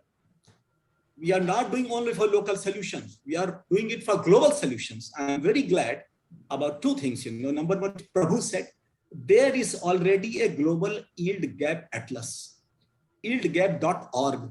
Why we are not contributing there? If we can contribute there, now everything should not be shared. I tell you, data is the new oil. The Ambani said, it's a new oil. We should share only that data which cannot be misused.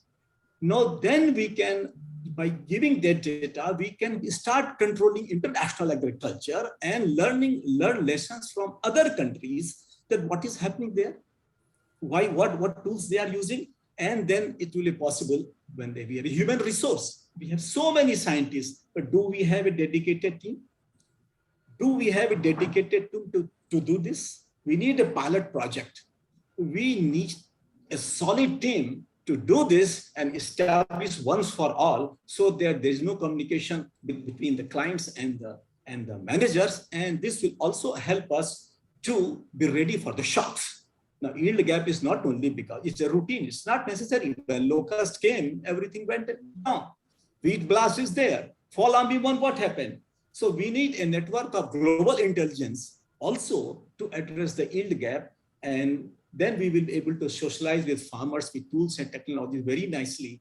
And I believe that these things may help. We have all technologies, all speakers have said, and I enjoyed that learning. So I'm just trying to connect all those, what Ashok said, what Vashiji said. Previously, Ashok said, brilliant example he gave. IRI has done a lot of studies. I think, Ashok, you can do all these things, data management. So thanks to Prabhu, for bringing that data on. That yieldgap.org. So with this, I think I have taken experience, Dr. Pada. Thank you very much. Namaste. Thank you. Very useful suggestions again. And your point on communication gap is well taken. Because when I talk to the farmers of, Green Revolution region in Haryana and Punjab and ask them what do they need, they said, we don't need subsidy, but we need good knowledge. हमें अच्छा ज्ञान दे दो, और ज्ञान नहीं है तो हम कुछ नहीं कर सकते. तो this communication gap, I think, is an aspect which has to be thought of, and how can we reach and provide whatever technology is available so that they are able to cash on it. And no doubt decision support system tool and global intelligence, artificial intelligence, a lot of options are available now. So we should think of them. Thank you very much. Can we now go to Dr. Nafis Mia? Dr. Nafis Mia, thank you for sponsoring this and also the co-organizer.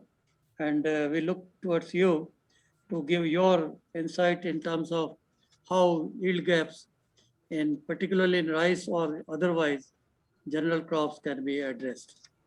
Thank you very much, Dr. Paroda, and thank you very much for giving me the opportunity to speak. So I've been listening with a great deal of interest all day, the plenary session this morning with presentations from Dr. Mahapatra, who had some very interesting insights, I thought, and also from Jackie Hughes, the Director General. I thought the presentations, the 4 presentations that we heard were extremely informative in setting out what the challenges are and what the possible options are going forward. In respect of rice, the recognition that Eastern India is the key in terms of meeting the increase in demand that we expect to see in the future.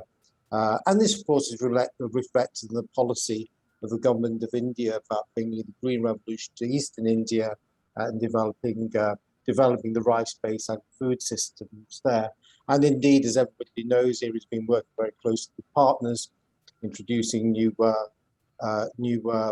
stress-tolerant varieties, new economic practices, etc., to actually bridge that yield gap. I mean, we've got some very interesting findings on that, which essentially shows, which we've heard a lot of today, about that potential yield gap can be bridged with technologies.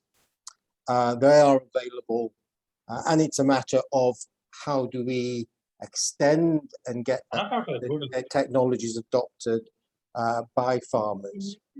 So one of the conclusions that we can draw is that a lot of it is going to be under social sciences and understanding what are the issues that prevent adoption of new technologies. But I want really to go back to what we're actually trying to do in terms of the research that we're doing. And it's important that we do remember that what we're trying to do is develop a research that enables us to sustainably deliver affordable and nutritious meals every day to everybody in India. And that's easily stated, but I'll suggest that it's actually quite difficult to deliver. And particularly now when we've got other challenges which Dr. Mahapatra spoke about, that are really coming forward now. And I'm speaking of the environmental challenges, the issues around protecting biodiversity. So I think now it is not just about, and everybody recognizes this and is recognized in the UN Food Systems Summit, it's not simply about increasing productivity, although that is a hugely, given the increase in population, hugely important element of what we need to do, but broader than that, looking at a sustainable food value chain and conceptualize it in those terms rather than just looking at it just from the perspective of the farmers or from that viewpoint itself. Now, what do I mean by sustainable food value chain from farm to fork? Now, one of the things that we're also recognizing is that we've gone, and it was a necessity at some point to go down a route of increasing productivity of single crops and taking a single crop perspective. So monocropping has become almost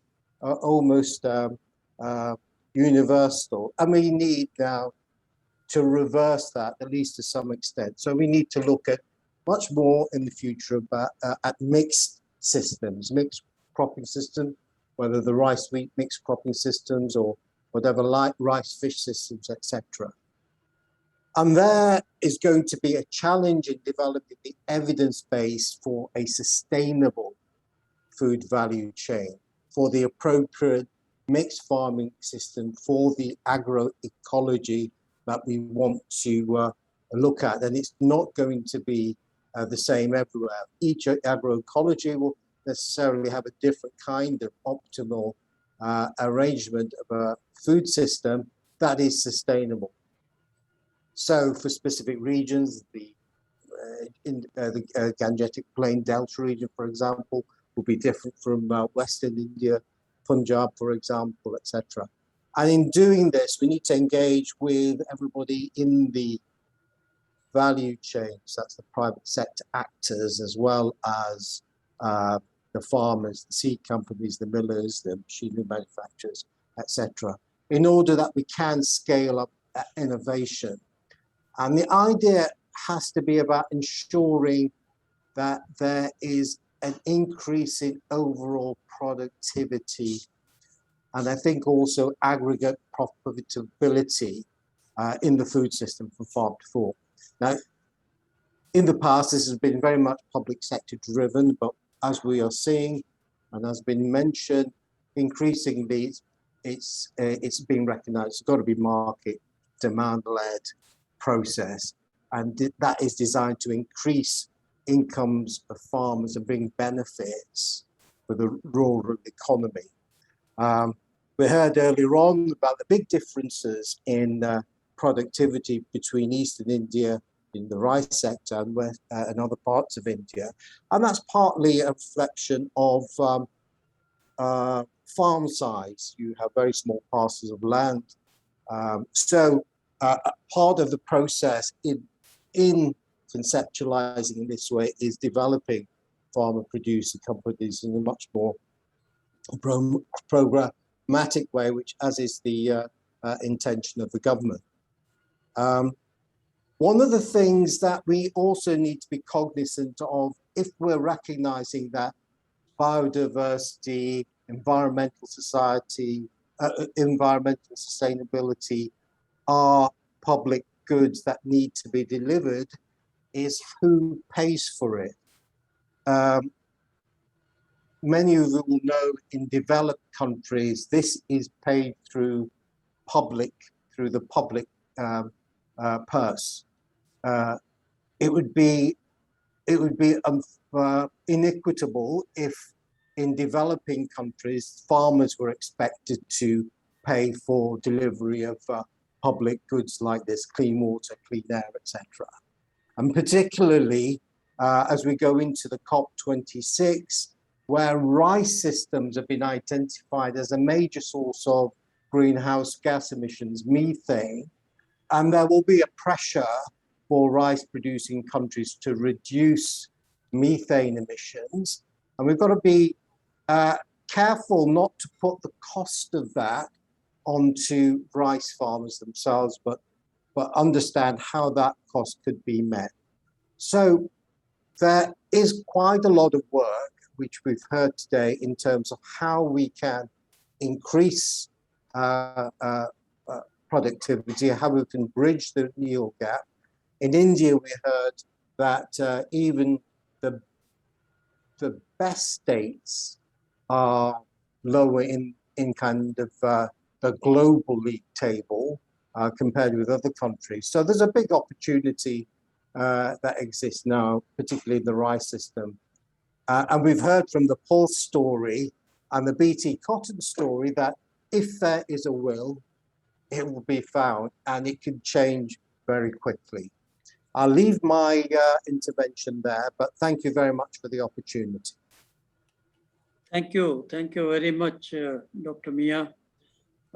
Again, your insight in terms of different agroecologies, and especially now that your center is based in Eastern India, and we have already bringing green revolution in Eastern India as a mission. I'm sure there will be some good partnership to achieve the desired benefits and make a difference in terms of how to.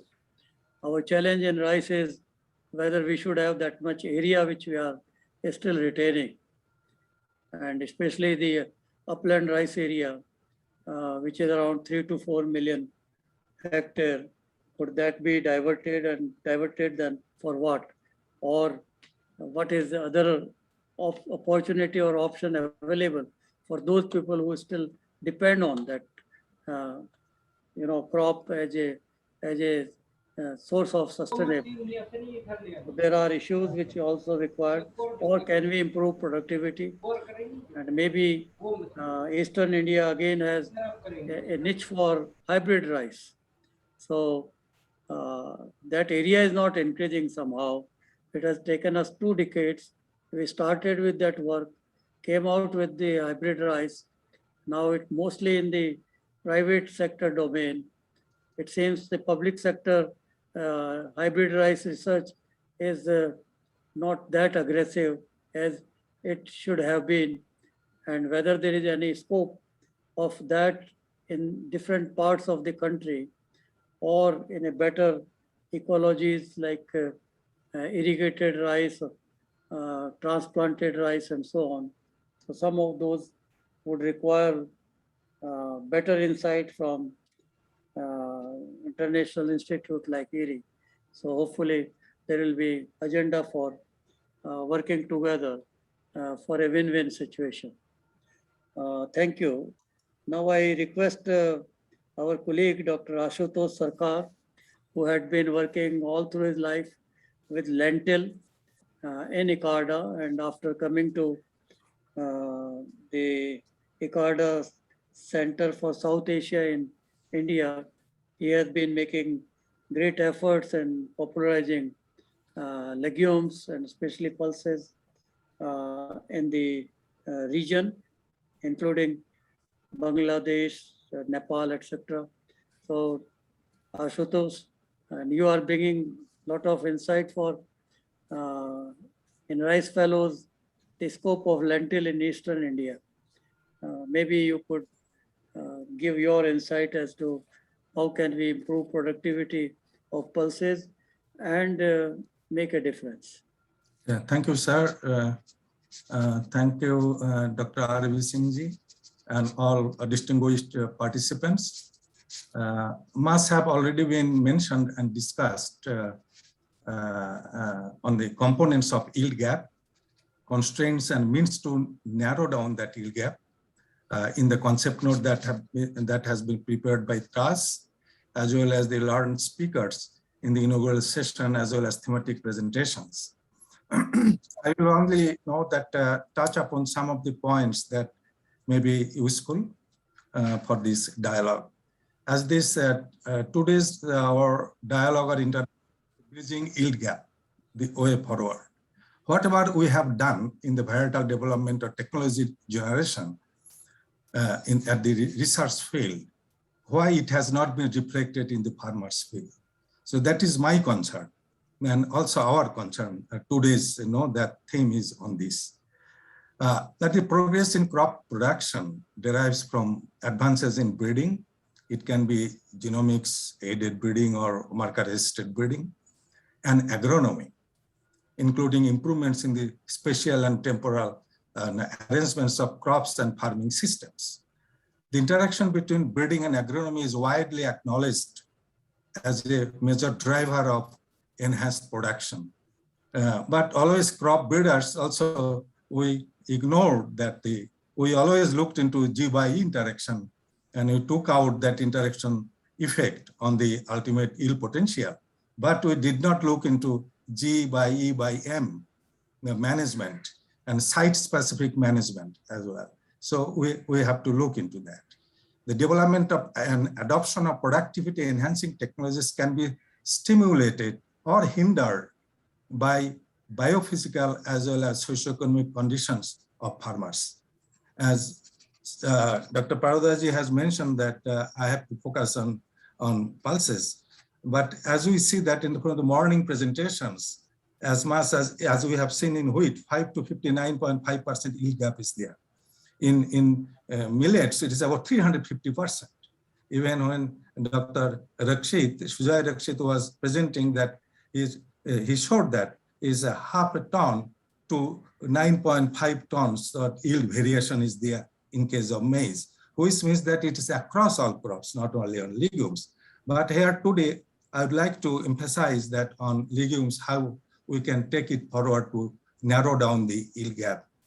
As Dr. N.P. Singh ji already mentioned, and ICARD is working with hand in hand with the ICR institutions as well as state agricultural universities and state governments as well. In the National Food Security Mission, we work in 9 states, right from Manipur to Chhattisgarh. And we have seen, and when we did some baseline survey, many of the farmers, they are not able to even reach out to those inputs that we have recommended for a particular package of practices of a particular crop, pulse crop. So this is one aspect that we have to look into. This is the socioeconomic condition of the farmers that we have to look into. The methods of benchmarking yields, that how we can do it for identifying yield gaps are essential and can be grouped into 4 different approaches. Number 1, where the actual yield level is of can be compared with the attainable yields. There can be an intermediate benefit to increase farm yield. Second, analysis of actual yields and then against environmental drivers provides insight into the management possibilities to increase yield. Third, the crop models of various types that we develop when used to provide the independent benchmarks for potential and input limited yield. This is another aspect we have to look into. Fourth, the large scale comparisons made by combining actual yield data, what Dr. A.K. Singh ji, Director of IRI, he mentioned that top 10 farmers yield and average yield of a state. There is also a huge gap is there. Then crop yields vary across regions, even within the same climatic zones. These variations in crop yields are related to input accessibility of the farmers, purchasing power of the farmer, and agricultural workforce also prevailing in that particular area. And also terrain factors are also there. Then besides water and nutrient management. You see, when we release a variety across, it can be across any crop, that we do the research in a very controlled condition. We give all good environments to get a potential yield. For example, in lentil, if we release a variety and we see that in my experimental field, its yield is 2.5 tons per hectare. When it goes to FLD, its yield is maybe 1 hectare. But when it is the farmers, it is 0.9 to 1. In my view, and in our past experience that we have drawn from the farmers field, from our baseline survey, we have seen that it is the agronomy, the manually the same genetic material, because putting into effect, then with the action which are limiting factors, if we provide them to a farmer, they can, at least they can attain some of these, they can narrow down the yield gap. Whatever we have seen in our experimental station or in our research demonstration and in the practices need to be developed and delivered to farmers, which includes soil testing, seed rate, seed treatment, plant population maintenance, foliar spray, irrigation schedules and methods, use of biofertilizers, and on-farm testing on demonstrations and farmers field, with all these technologies to be taken into consideration. As it has been mentioned by Dr. N.P. Singh in the morning, that sometimes some wild animals like blue bulls is one of the means of pulses production to reduce yield in the farmer's field. And for that, maybe there should be some government policy for management of wild animals. Government need to develop maybe some special park in the forest area for the animals like blue bull or wild pig or monkeys park, and special campaign to catch those animals and put them in a reserve park, not to come to these cultivated or cultivable areas. this can be also taken into account. Of course, that quality seed production at the farmers level, as we have seen that 150 seed hubs have already been established in India, and which has contributed in past revolution. But we can go down further, that to the downstream, to the village seed hub development. If we educate the farmers, as Arun has mentioned, that is a lack of connection. Actually, we have to educate farmers about the improved production technologies, and in case of self-pollinated crops like lentil or like chickpea, the farmers, they can retain their own seed for 5-6 generations or years to plant it with, if they don't do it admixture in their threshing floor. So this kind of, that information, we have to expose the farmers about all this, that very important, that information that we have to percolate to the farmers. Yes, the socioeconomic conditions, it is there. When I talk to a farmer in a village in a Durg district in Chhattisgarh, that why in your field so much, less grass is there. Then say, okay, whatever I get it, 150, 200 kg per hectare, that is, I am happy with, satisfied with that, because I don't have all this, again to invest in this crop. I invested a lot in rice, so I don't want to invest in grass field. Then I told him that please come to another field. See, the farmer he told that I will get about 700 to 800 kg per hectare. Then seeing is believing. Then he told that the farmer, nearest farmer, that when he got this, so why you will not get this one? You can get more remuneration. Then he was convinced, and this kind of message actually we have to percolate to the farmers. If you follow the proper package of technologies, you have the proper variety, then you can reduce the yield gap and you can generate your income and household nutritional security. So these are some points that, sir, I would like to mention here. Thank you. Thank you, Dr. Sarkar. I appreciate again all your suggestions, and they would get incorporated suitably in the recommendations. We'll appreciate you to also pen down some of these and pass on. But your emphasis on package of practices and sharing right information and convincing them for investment, which can be affordable, is well taken and important. And which are those right interventions where they will have to spend less yet gain more, are the issues that have to be looked at. Thank you very much. Appreciate it. We still have now 2 panelists, and then I have to request Dr. Deepak Pental and Dr. Praveen Rao also to make their intervention. But I would like to change the order. I think Dr. O.P. Yadav will bear with me. Otherwise, Tara will say that ladies are always at the end. So we would like to request Tara to speak before you, and then you take over. I hope you don't mind. So can we request you, Tara? Sure, sir. Thank you so much for your kind consideration. Very good afternoon to respected Paroda ji, respected R.B. Singh ji, my teachers, my senior colleagues. It's a pleasure to be here, and also I feel it an honor to be among you to put my ideas and share with you.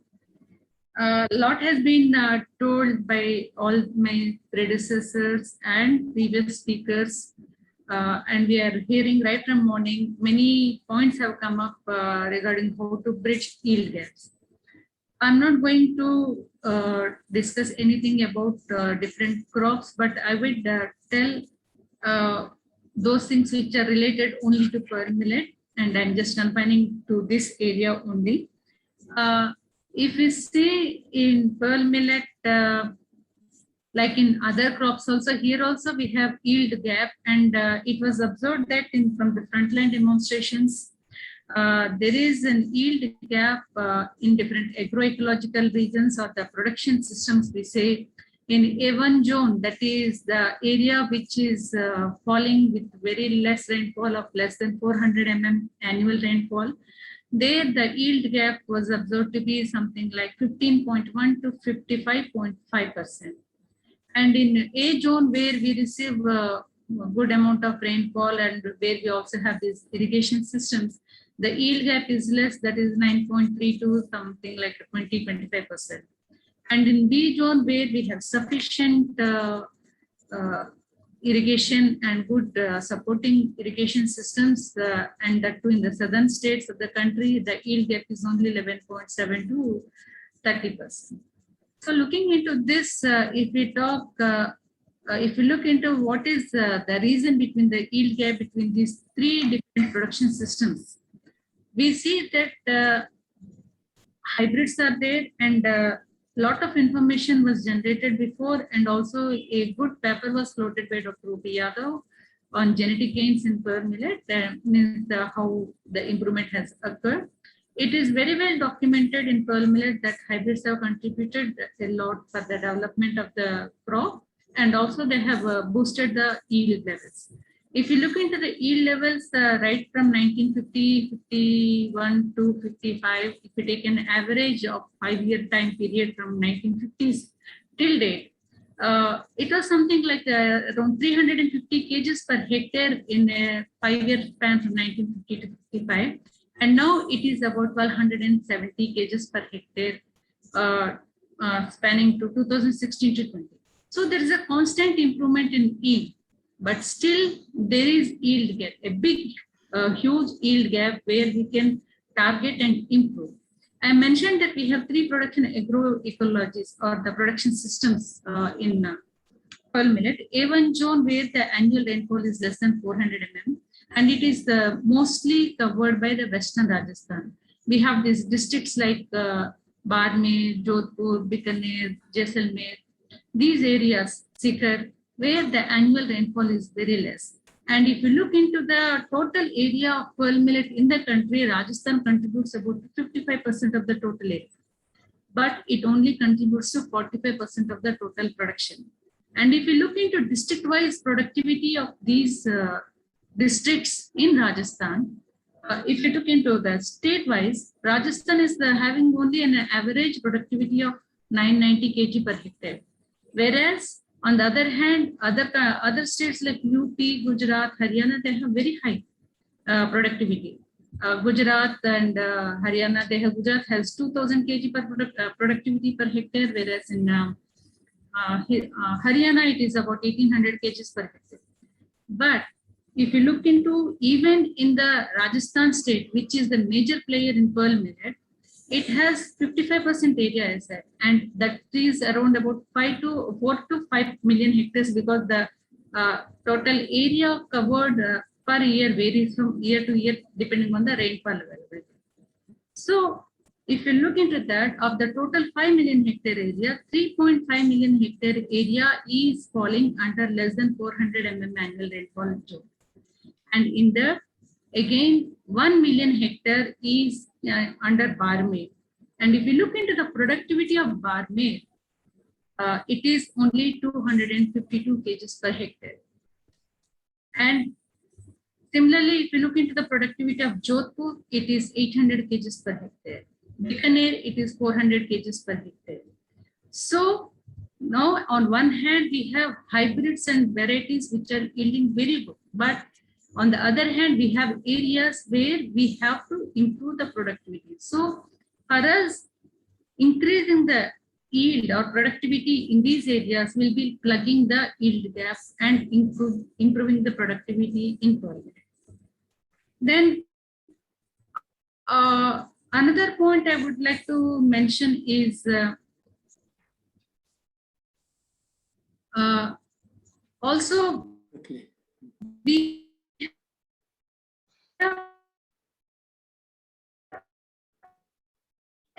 have lost you.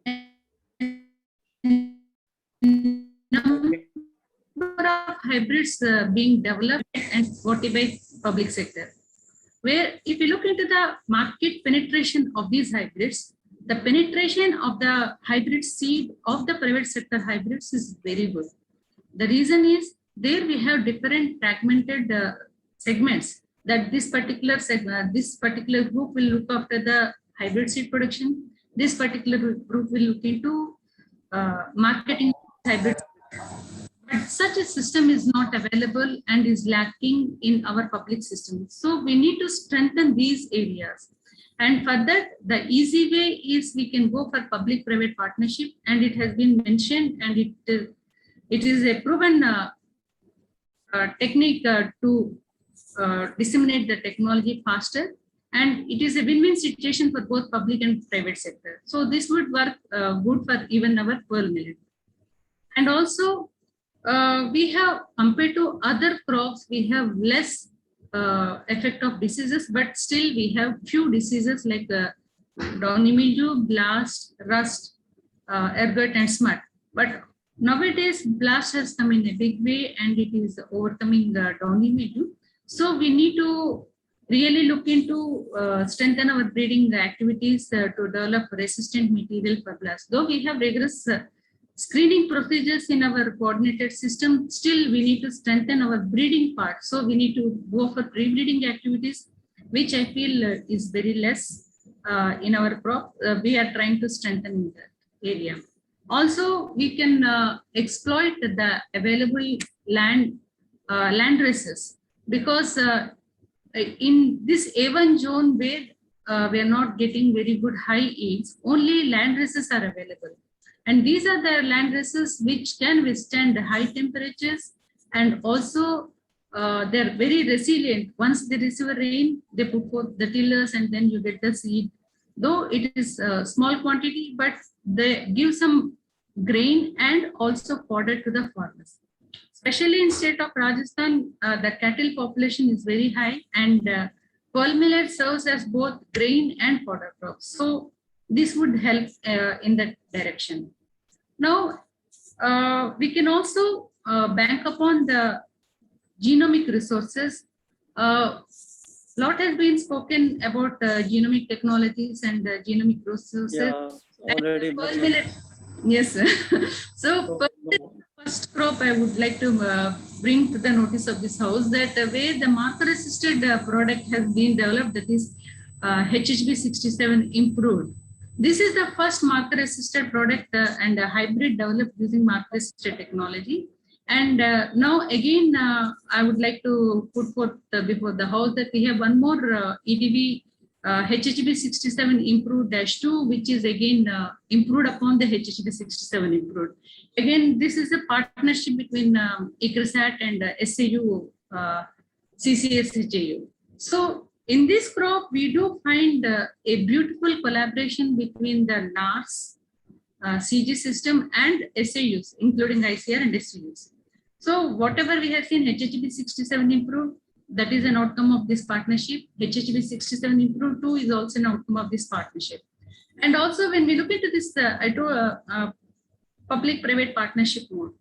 Again, I would like to put one point here that pearl millet is the first crop where CG system, especially ICRISAT, has brought out this HPRC, where the need of the private industry has been taken, and they have developed the means required parental gene pool, and they have been supplying to the private sector. And in turn, the private sector is able to strengthen the research, develop R&D activities, and they have come up with many good hybrids. This is a beautiful example. Now, Dr. Kaundinya was telling that we should have a common research agenda or a common product profiles of between the CG systems, the national systems, and the SAUs and all this. Yes, that is very much essential. Now we have identified a very big gap in A1 zone. So if ICRISAT and the national system and the private sector can come together to address this issue of A1 zone and pump in good material and hybrids for A1 zone, that will really boost up the production in pearl millet. Before I end my points, sir, I would like to put one more point. Till now, we have been talking about yield gap in terms of quantity. I would like to add one more point, sir. We should also look into the yield gap, but also in terms of quality, because in this corona period, and also if you look into the statistics of the other things, malnutrition is a big factor which is affecting the country and the population worldwide. So if we can incorporate the nutritional quality traits also along with our agronomic traits of importance, which we look in our coordinated trials, that would be a very good combination, and we'll be addressing both the food and nutritional security of the country. Now, I would like to put before the house that pearl millet is the first crop in the entire world to include nutritional quality parameters like iron and zinc. Like any other agronomic characters which we evaluate in our coordinated trials, we have included iron minimum of 42 ppm and zinc minimum of 32 ppm as one of the promotion criteria. Without these nutritional quality parameters, we are not going to promote. And this is being implemented from year 2017 onwards. And that's all, sir, for the time. Thank you so much for the opportunity. Thank you, Tara, for your, again, valuable input with regard to a very harsh area, and I'm sure Dr. O.P. Yadav will supplement further. Both you are based in same A1 zone, and I also come from that zone. And real harsh environment, but you should be happy that area has not generally gone down. It's 5 million hectare area is still there, depending on, of course, rainfall. And, yes. And since this is a crop also for fodder, so farmers would still grow it, whether grain or no grain. Yes. They will at least get fodder if the rains don't come in time. So it's an important crop. We have to bridge this gap, and the consortium approach you said should be thought of. Private sector should come forward for their social corporate responsibility for this kind of situation. And maybe for UN year 2023, you have a new product which is much more resilient and productive under harsh environment like that of A1, less than 400 millimeter of rainfall. Konyania ji, I hope there is a message here. So Dr. Yadav, please, I'm sorry, I had to just keep you waiting, but I know that you have enough of information relating to not only pearl millet, but also for maize and other cereals. And your paper, which we have seen with Mahapatra, relating to improvement in genetic gains, and how can we take advantage of those in bridging the yield gap. So let's have your intervention, please. Thank you very much, sir. Let me first confirm whether I'm audible. Yeah. Thank you, sir, for confirmation. Dr. Paroda, sir, Dr. R.B. Singh, Dr. Prabhu, and many others. It's a pleasure for me to really be part of these deliberations. And the inaugural session was fantastic. I picked up 5 points from there. Number one, resources are shrinking. They will continue to shrink. Our DG said that there's a problem of paleontology because we have already touched 300 million tons of the grains. Dr. Paroda sir mentioned that the future, there will be more challenges in agroclimatic conditions. And we have to do a very long-term analysis. And another message that was given very clearly that we have to save some land by increasing the productivity because we cannot expand horizontally in this country. And the presentation made by commodity leaders, they were just fantastic. Wheat, rice, maize, millets, etc. And it was so comprehensive that, and me being the last speaker, I don't have any specific points, but looking to my experience and working in a very most harsh climatic conditions, I have certain points to make. The most immediate impact, most immediate interventions that we need to do, I will give you examples from 3 crops: maize, pearl millet, and pulses. All 3 rain-fed crops. palm millet 75% hybrid coverage, maize 60%, and in pulses even today, we are having not more than 25% seed replacement rate. I think even if we slightly make improvement in these three groups of the crops, I think we can bridge the gap very comprehensively. Pulses have brought a revolution in Rajasthan, particularly through the new plant type of mung bean. And sir, I'm very happy to inform you that we have promoted IPM 2-3 Virat, IPM 250-7. I'm in touch with Dr. NP Singh and also DDG Crop Science. And the thing is that even today, those varieties are being not taken to the farmers, and still farmers are given the varieties which are maturing 75 to 80 days. We are delivering around 2,000 quintals of the seed every year. And I'm very happy to mention before Dr. Paroda sir, this time we have to call the police and security to sell the seed from our ethics center. So this is the beauty of the new varieties in the mung bean. And regarding long term, sir, the thing is that very good presentation was made by Dr. GP Singh. And since Dr. Prabhu is also here, I would like to bring 2 points for your consideration. Dr. GP mentioned that the heat and drought tolerance is going to be the key areas. Definitely it will be. My submission is that two further points. One is the multiple tolerance and another is the biomass enhancement. Sir, if you look at the critical analysis in the cereals, all that improvement that has come in wheat, rice, maize, palm millet, it has come through improvement in the harvest index. Harvest index has a physiological limitation. We cannot go, now it's almost 50%. We cannot go beyond 50%. So unless we improve the biomass, there will be very little scope to further improve the harvest index.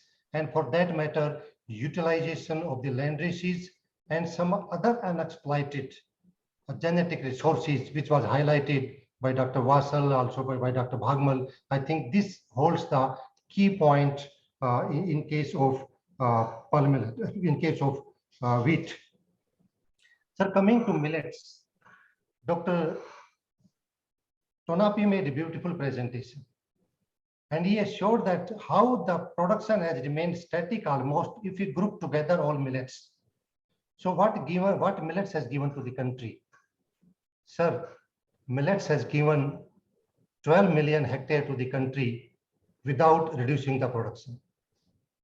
This is the biggest advantage, biggest contribution of the millet group as a crop. The production has gone up because the productivity has gone up by 400%. And that's the point that our DG mentioned, that we have to spare the land. We spared 12 million hectare from millets. But let us see where it has gone. It has gone to maize, it has gone to soybean, it has gone to cotton. In Western Rajasthan, sir, it has gone to groundnut, which means it has gone to the crops which were requiring more resources. If I talk of the groundnut, it takes 35 irrigation in Western Rajasthan. Who can afford that? So the biggest issues with the millets is how to create a demand. And demand cannot be created by research. Demand will be created by the policy intervention. And I think if we can give a very strong recommendation from this workshop, that we have to promote the millets in the food chain, and we have to mainstream the research of the millets in the country. I think otherwise the situation will continue to be serious for the millets. We have already lost 12 million hectare. It's good that other crops are coming up. But unless we really make a very policy intervention, and some research intervention will also be needed. For example, now we have to think about millets as a feed or as a poultry feed, for example. Unofficially, it is being used 50%, 50 to 60% of palm millet even today is used by the poultry sector and also for the beer industry. But it is nowhere recorded, with the result that if the farmer produces more, there's a huge crash in the rate. That's why area is coming down. So I find that if there's more production in the millets, there's no incentive with the farmer. To give the incentive of more production, more productivity to the farming community, we have to bring in the policy intervention. Sir, 2 more minutes. Coming to maize, I've been fortunate enough to really lead that crop for some time. And I think maize has been underexploited in our country. And reasons we all know. Prodha sir, you mentioned in your inaugural address that how late we were to respond to the single course hybrids when the whole world was doing that. So immense potential is existing, but 2 things need to be done in the longer perspective. The biggest issue today in maize is that we are using hybrids as a base material to drive new inbreds. Dr. Vassal mentioned there are no systematic population improvement programs, not to breed composite or the synthetics, population improvement programs to increase the allele frequency so that we produce more productive hybrids from more productive inbreds from those populations. Otherwise, we can foresee, sir, that if we continuously drive inbreds from the hybrids, we will produce very productive inbreds, but we will not be able to produce productive hybrids because you cannot exploit heterosis from inbreds derived from the same base material. Dr. Rakshit mentioned, and also Dr. Vassal supported, that we have been talking about heterotic grouping in maize. Sir, heterotic grouping has been made in the US for the last 80 years. We have not yet started formally. We have not even identified the testers that should be used. I would refer, I wish that Dr. Dhillon would have been here. He published a paper in the Plant Breeding Journal. It came last week only. He has highlighted only one issue in the rain-fed in the rain-fed maize.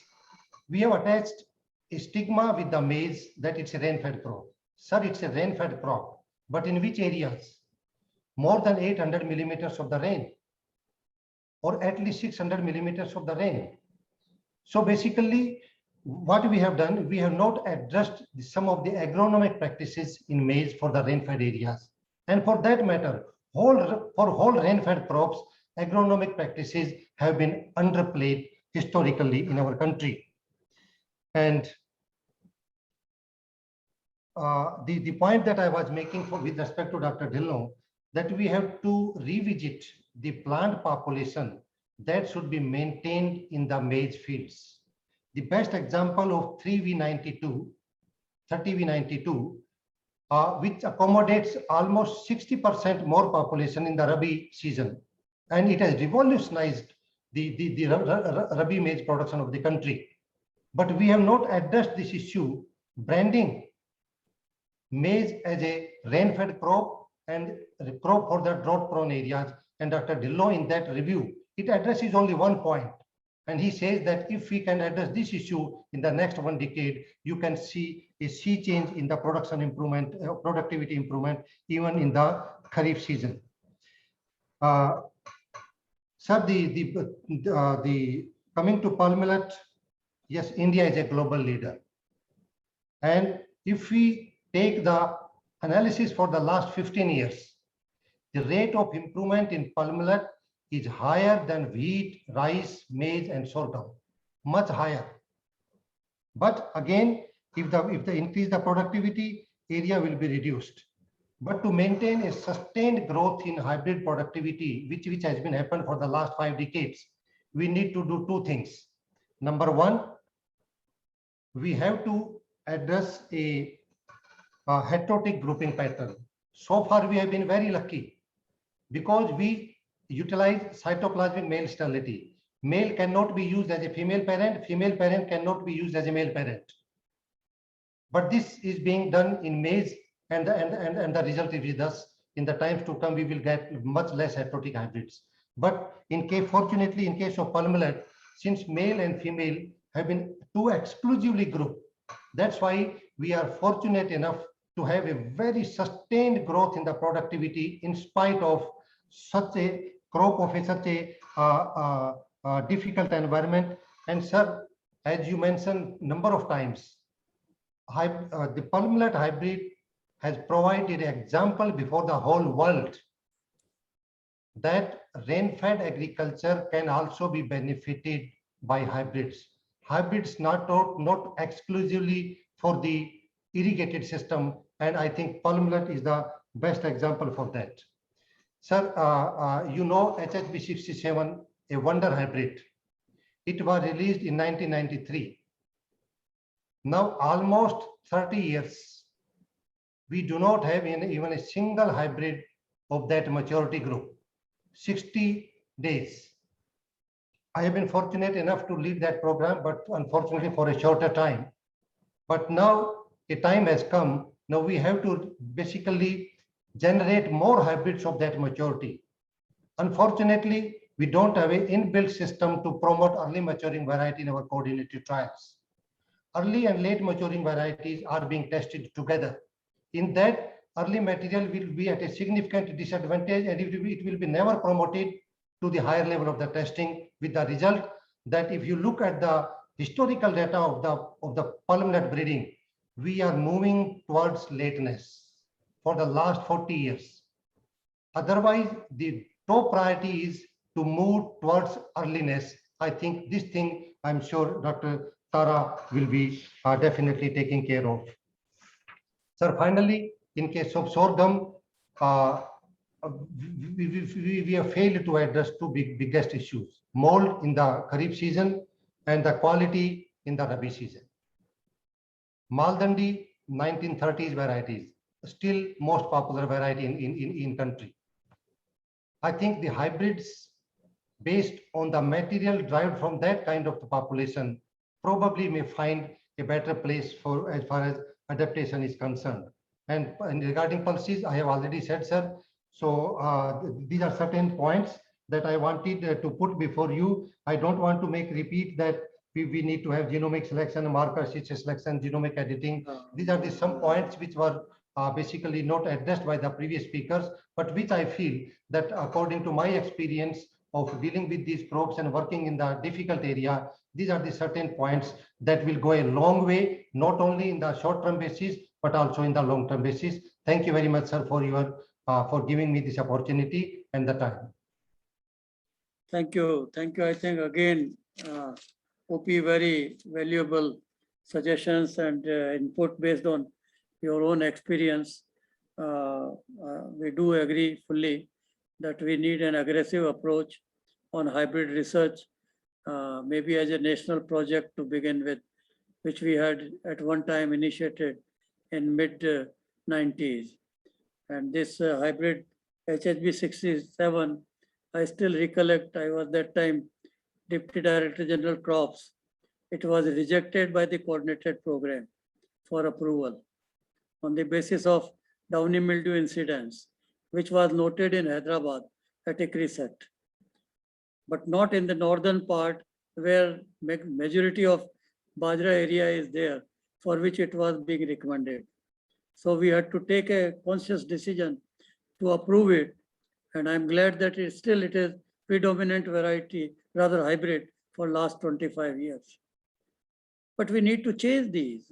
And as you said, in Rabi sorghum, there is no hybrid. We had the program in Rabi sorghum hybrid in the special hybrid project, but nothing came up to compete with Maldandi. So there are challenges. We wanted Pigeon Pea hybrid for northwestern region, 110 to 100 days maturity. It has not come up. So there are challenges, but these challenges should continue to be addressed.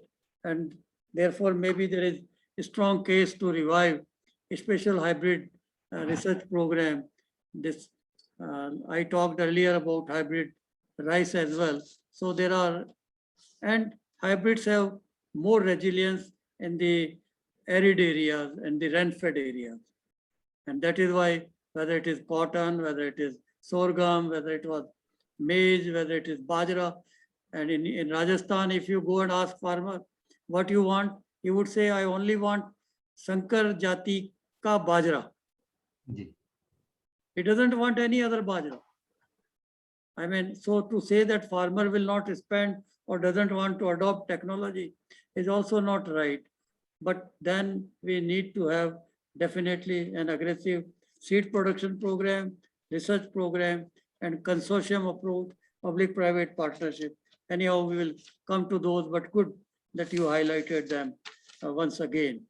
Now with this, I would now pass on to my co-chair because I think there are a few more, 2-3 speakers.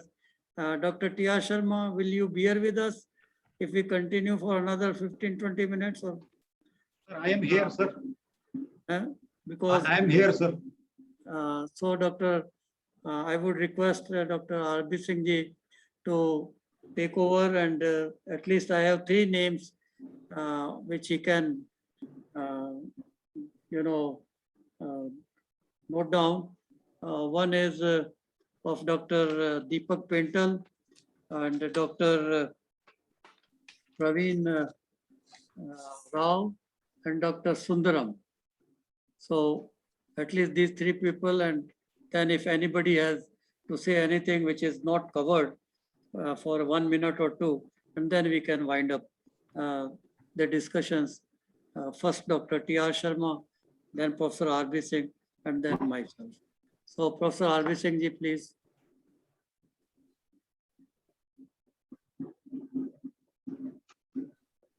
Sir आप mute करो अपने आप को.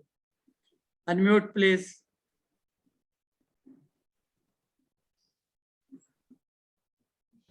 Am I back now to you? Yeah. Great. Thank you, sir, for giving me the opportunity to invite Dr. Deepak Pental. I am so pleased that he is around and he has been here since morning. Deepak, as usual, of course, we would like to benefit from your experience. Please guide us. Dr. Deepak Pental. Can you hear me? Yes, I can hear you now. Thank you, Dr. Singh. Thank you, Dr. Paroda. It has been very useful workshop and I have learned quite a lot since morning about what colleagues in ICR system feel about and are doing on a number of our grain crops. I would just like to make a few comments. Thank you for giving me this opportunity. While in wheat and rice, we have our own good programs, and there are very strong international programs from which we have also benefited. With other crops, the situation has not been so great in terms of inputs from outside and from our own activities. And I think one of the reasons for yield gaps is pests and pathogens, which have been mentioned by some of the speakers. Others have not highlighted it to the extent I think it is needed to be. We know from some recent studies conducted in the ICR system only that 20 to 35% of the yield loss is due to weeds, even when one manual weeding is done. There are huge losses to weeds, and number of studies have shown that we are losing 30 to 50% of our yields to diseases and insect pests. This is all going to increase only with the climate change, and I think one of the areas where we have to strengthen our R&D systems is dealing with diseases and pests, and we would certainly require mapping. We would require genetic engineering technologies, and we would require gene editing technologies to deal with pests and pathogens. I think if we have not become sensitive to the great arms race between pest and pathogen and hosts after COVID experience, then I think we will never wake up. So anything to strengthen our research in gene editing, nobody has talked about dealing with pests in terms of molecular drives to not eliminate them, but to decrease their fecundity or to reduce their ability to carry the virus loads, which are severely affecting our crops like mung bean, tomato, cotton, and whatnot. So the losses are huge to pests and pathogens, and we don't have strong R&D in this pest pathogen crop relationship. And I would suggest that institutes dealing with specific crops should come up with in their write-ups where technologies are available, which could be used as spillovers to deal with the pests and pathogens of these crops, which are floating around 1 ton per hectare, even after so much of our desire to increase their productivity. I have no expertise in the area of extension, but I feel that we are not using television and we are not using handheld devices properly. The farming communities would love to get information from the experts directly.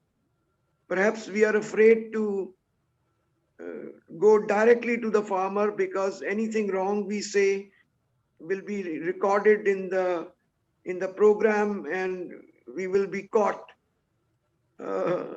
This is I'm saying as a part of bit of a because then you are putting your life on the line. You're suggesting something. Incidentally, conservation tillage, which is going to be so important.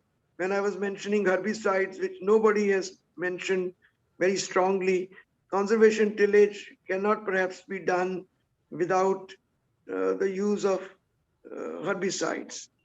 So the extension work has to go directly to the farmer. There could be wonderful half an hour, 40-minute programs could be made where actual demonstrations are done. I think we get lost in when we want to hire these companies for making documentaries, etc., on our desire to get to the lowest bid, which is given by the person who doesn't know how to make a film. So something needs to be done there for quality information to the farmers and for giving them the best of the knowledge from the best experts. One suggestion which I made in my perspective article, also some of you might have read it, is that the ECRIP system, we need to have separate system for evaluations, and we should not mix up the breeding people with the evaluation people. And we must encourage the private sector to come in also to make their entries so that the farmer gets the best information, whether it is public sector or private sector, whose hybrid is the highest yielding, and then the farmer can decide how much money they want to spend, whether they want to go for the best one or the number 2 or number 3 or number 4. But I think this will take a lot of doing, and it is not easy to give away the power which one has by controlling the ECRIP. But there is certainly conflict of interest here when developers do the evaluation themselves. I want to raise 1 or 2 more points quickly. One is that huge amount of work at least in rice and wheat, is being done on marker-assisted backcrossing to take the best of loci and best of genes and put it into our good varieties. And we do have good varieties. I have no doubt about that, that we have locally adapted varieties in case of rice. But I think that it is taking too much time from the backcross to actual putting the material in the farmer's field. And I would suggest that we should recommend that people who are doing backcross breeding and have got money either from DBT or from ICR for that should certify that they are satisfied with the backcross program and deposit their backcross material in the National Bureau of Plant Genetic Resources, where it can be accessed by anyone for further use in their own programs. But if we leave it with the people who have been doing backcrossing, and somewhere people are even doing from BC2, they start selfing as to create some new variety out of it, then the purpose of improving your initial variety is lost. No near isogenic line is made, and you will not be able to do good genetics. Like you would never be able to know whether there's a linkage drag problem or not. So this part needs to be strengthened a bit, and people should divest themselves of their materials at two stages. One, wherever they want to go, they are most welcome to go. But once they have completed the backcross program, the material should be given to NBPGR. And Arvind Kumar has done excellent work in mobilizing scientists in the eastern part of the country in transferring some of the interesting loci from all over the world into our local materials. And I think that will lead to improvement in rice in Northeast and in Eastern India. But we should have two stages, one what you want to do and one where you have backcrossed it and the material is given for that. I think the process of giving material a good variety, which we all know how much breeding acumen and hard work goes into making a good variety, then it should be given to the private sector, but it should be brought to the market under the name which the original breeders want to give it. Because the public system has spent so much money on it. The private sector can say variety, let's say Varuna, with their company's name, Varuna with their other company's name. And if we give it to only 2-3 companies, they can compete for the best price that they give to the farmer. But there should be a direct transfer from the public institution to 2-3 companies so that competition is maintained, prices are kept under check, not with the iron rod, but by competition between 2 to 3 companies to which that material is given. And I think we should not be hesitant to give our materials to transnationals also, as long as they use the material within the territorial boundaries of the country. If they want to take it to other countries, then they have to take the permission. So I think that will make the system much easier rather than having materials like high lysine maize and wondering for years and years about it, to whom to give it and what to do with it. Yes. And let the public and private sector compete and let them have access to the pre-breeding materials that have been produced so that farmer benefits at the end of the day. So I think I've said enough. Thank you very much for giving me this opportunity. Thank you, Deepak. As usual, you have made some wonderful points. Of course, we reiterate the importance for breeding against the stresses, biotic stresses, particularly reaching the farmer directly, sharing the backcross materials and so on, and the private sector involvement. So this is wonderful, Deepak. We thank you. Thank you for your wonderful suggestion, very, very thoughtful. May I move then to Dr. Rao, please? Dr. Rao, kindly Is Dr. Rao here, please?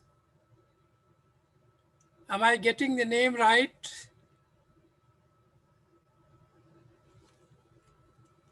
Praveen Rao, Praveen Rao. Dr. Praveen Rao? Please, yeah. Praveen Rao? Oh, okay. Yes. Vice Chancellor, Telangana University. Okay. Thank you, sir. Sure. Thank you, sir. Thank you for calling me. I have two, three points to be made, sir, because much of has been told already. One thing is, sir, when we want to fill the yield gap, because when you compare to 2-3 decades back and now, there is a lot of decline in the resources.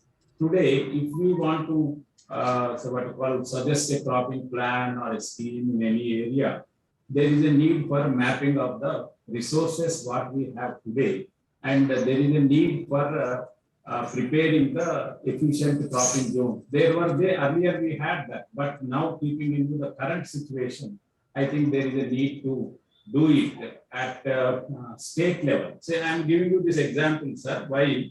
Because our zone, our state, for example, Telangana, if you go by the agroecological zones, entire state is in one zone.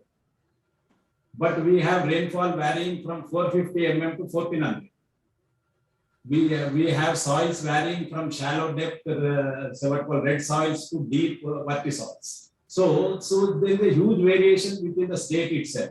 So when we talk of these yield gaps, this hyperlocal situation, mapping of the hyperlocal situation is very pertinent, and that is where these emerging technologies come very handy.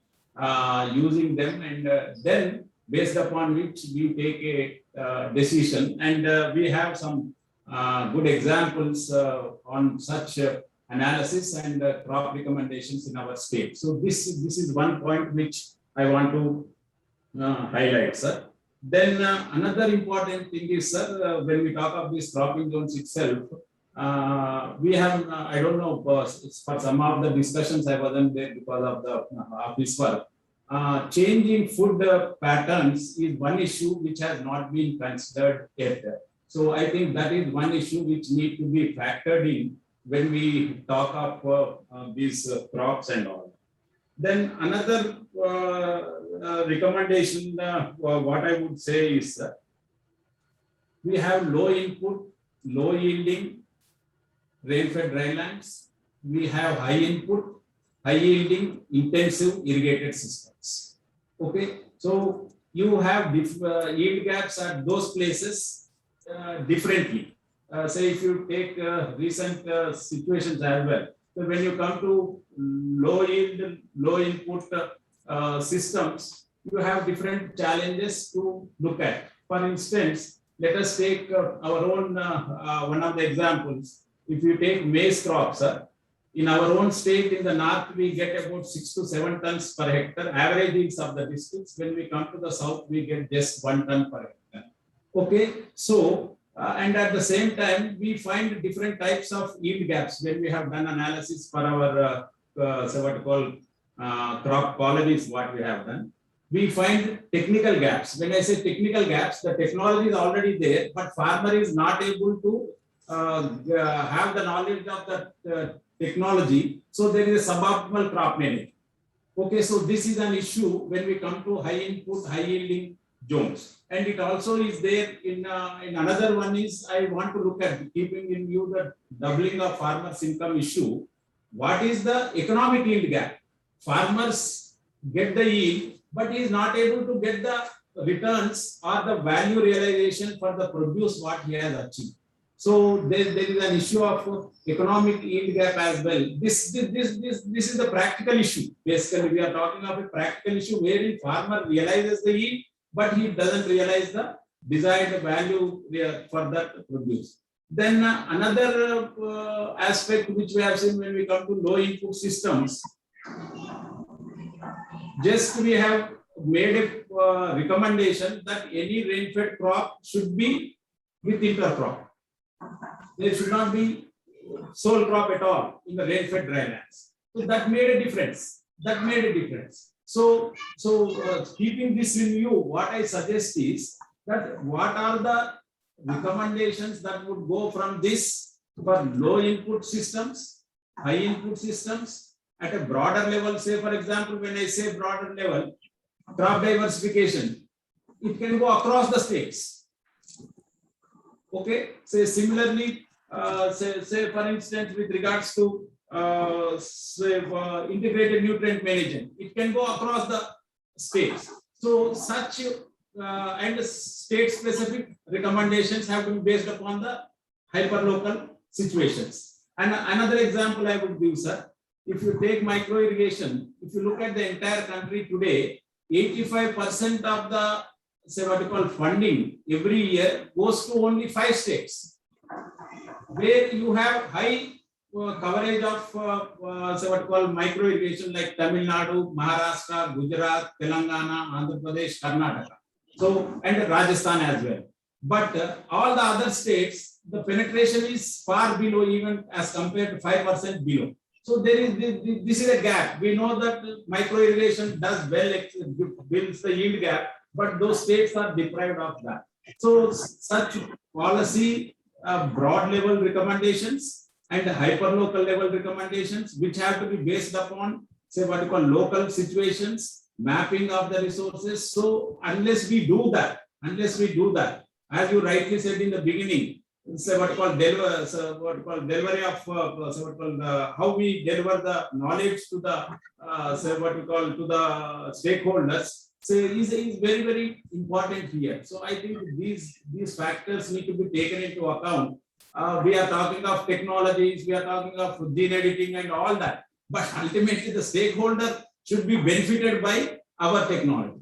So these say what you call the marketing constraints, the economic constraints, say what you call the knowledge constraints, unless we combine with this, that results whatever we have to see at the field level, I don't think we'll be able to see, and the yield gaps cannot be filled up. This is my practical experience with the farmers, so I thought that I will share this with this August gathering, and I thank the TAS and say what you call the organizers, and as well as RBC Saab, say what you call Paroda ji and all other distinguished guests. Thank you very much for giving me this opportunity. Thank you, sir. Thank you very much for really bringing and being vocal for local. I think this is absolutely, you have said it so beautifully, that we must be able to identify the resources and map them and match them with the future development, with the proper utilization. So I think it's a very good message, which goes along, synchronizes with the ideas of the Prime Minister. Our state agriculture universities, particularly people like you, who are there understanding the situation so beautifully.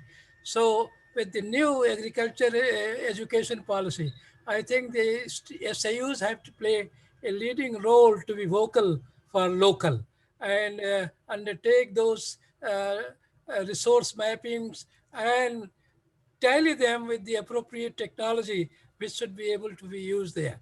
So that's a very good message for the SAUs and the regional systems as well as for the national system to integrate as a part of this whole. So thank you, sir. Thank you, Dr. Rao, for your excellent intervention. Thank you, sir. Thank you very much. We move on to the final intervention presentation comment, and that is from Dr. Sundaram. Sir, thank you very much, sir. Yes, sir, Dr. Sundaram. Respected Dr. Paroda, Dr. R.B. Singh, Dr. T.R. Sharma. Thank the organizers for providing this brief opportunity for me to interact and then tell my views. I have 4 points or views to submit. The first is we have an excellent system called All India Coordinated Rice Improvement Program, or ACRIP, in which we have been conducting a survey called Production Oriented Survey, wherein a lot of ground truth data is being gathered for the last almost 30 or 35 years. And this serves as a basis for us to fine tune our breeding and also other research work across all the disciplines in rice. That is one advantage. And I would say ACRIP is also a storehouse of useful information related to phenotype and also the yield levels across different ecosystems and also across different conditions. I would say that this particular information, storehouse of information which has been accumulated over the last almost 62 years, should be used by the genomic specialist for possible, even genomic assisted selection is also possible utilizing data from historical data from All India Coordinated Rice Improvement Project. And digging back into the data from the past will also help us to fine tune our future breeding programs and then thus increase the productivity. And one point Dr. Deepak Pentel mentioned is private players should also be involved in conduct of trials. I'm happy to say that for the past few years, we have been involving the private sectors as also partners in conducting our coordinated trials and also sharing the results with us. And another important consideration which is existing in All India Coordinated Wheat Improvement Project, which should come in rice also, is that there are certain diseases like rice bacterial blight and then blast, which occur year after year and then reduce the yields by at least 15 to 25% every year. The present system doesn't have any filter for any material which is susceptible to these diseases. So over a period of 3 or 5 years, we need to evolve a system wherein materials having basal level of resistance to both these diseases should only be nominated. And then I think we have enough genetic resources in terms of availability of large set of NALs developed by IARR, NRRA, and then also IRRI and also IRA. And also very good mapping and then gene information and then genomic resources available. So with utilizing these resources, I would sincerely suggest that in the ACRIP system, we should have ensure that all entries have a basal level of resistance to some of the major diseases for which genetic solutions are available. And talking about yield maximization and also addressing yield gaps, we had a brainstorming session last week under the chairmanship of Dr. Himanshu Pathak, former director of NRRA and also presently director of NAASM. He suggested, it was a consensus decision. It was also deliberated during our All India Coordinated Rice Improvement Project group meetings also. So we will probably starting with the season 2022 Kharif season, we'll be conducting a yield maximization trials conducted by our agronomy in ACRIP that will take care of measuring the yield, various yield gaps and also addressing the issues related to yield gap. Another important pressing issue is plateauing of yield levels in rice. We have not seen a real genetic gain with respect to yield in the last few years, except in basmati or other specialty rices. In routine irrigated breeding or in irrigated breeding, the breeding process has become very routine. And I would say a paradigm shift in our approach in terms of rice breeding is required. We should move towards the empirical breeding or limited marker-assisted selection deployment of molecular markers to evolving a breeding pipeline-based approach wherein two separate teams should focus. One team should focus exclusively on pre-breeding. Another team should focus on making crosses between elite into elite genotypes so that we can actually see incremental yield gains or yield improvement over the next several years. And hybrid rice was touted as one of the promising technologies for breaking over or breaking the yield ceiling, but we are not seen a major kind of yield heterosis which we expected, but we are seeing heterosis for abiotic stresses because some of the principal areas where hybrid rice is becoming popular or is already popular are areas affected by problem soils or areas having affected by abiotic stresses. So in this particular regard, the main limitation with regard to not seeing a significant gain with respect to yield heterosis is our dependence on the three-line breeding system. I believe that whatever resources are available with respect to two-line breeding system, they should be consolidated and they should be deployed. And I believe there is also a very good scope, particularly in rice, because of limitations of the three-line breeding system, which depends on cytoplasmic male sterility and restoration. There is a very good need for deployment of engineered male sterility system. And we should move forward in this particular direction, whatever the limitations in terms of biosafety and other concerns may be. And I'm happy to say that significant work is already initiated under a coordinated project called CRP on hybrid technology, coordinated by Dr. Yadav. And we are working towards development of heterotic groups with the limitations of the 3-lane breeding system, not only at IARR, but also with our cooperating centers at IARA, NRRA, and also at JNKV Jabalpur and then IGKV Raipur. Coming to the last point, one of the important things that is necessary for to break the various yield gaps is delivering the technologies right to farmers' doorsteps. In a recent trip wherein I spent at least 2 days in farmers' field is an area called Bapatla in Andhra Pradesh. It was a surprising and an enlightening experience for me. So within a single day, farmers are able to deploy customized mechanization or a total mechanization solution for dry direct seeded rice in an area of more than 6,000 acres. Presently, the coverage is more than almost more than 1.5 lakh hectares in Andhra Pradesh, right from sowing, land preparation, sowing, compaction, weedicide application, fertilizer application, then pesticide spraying, harvesting, packing, threshing, packing the paddy into bales. If all operations we saw in front of our eyes, that it was carried out in a complete mechanization solution. What I would appreciate in this particular model is that all the equipments, they were imported either from Korea or China, and they have customized it according to the local need. So I would also join the bandwagon, vocal for local, with regard to customized mechanization solution. And I would say that there are a lot of industries working locally which can customize the machinery required for mechanized paddy cultivation.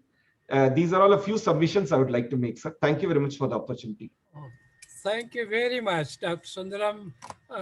You have enlightened me as other colleagues, particularly I was ignorant that the ICRIP people are doing so much, so far educating me. I'm aware that, of course, besides the routine work, the beautiful work that you are doing, particularly the treasure of data that you all have been able to collect, will be a very important guiding force.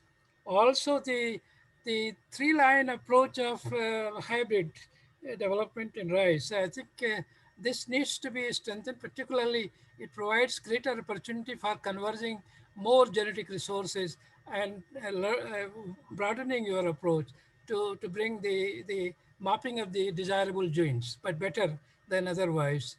And finally, learning from the farmers themselves. So particularly uberization, mechanization through uberization.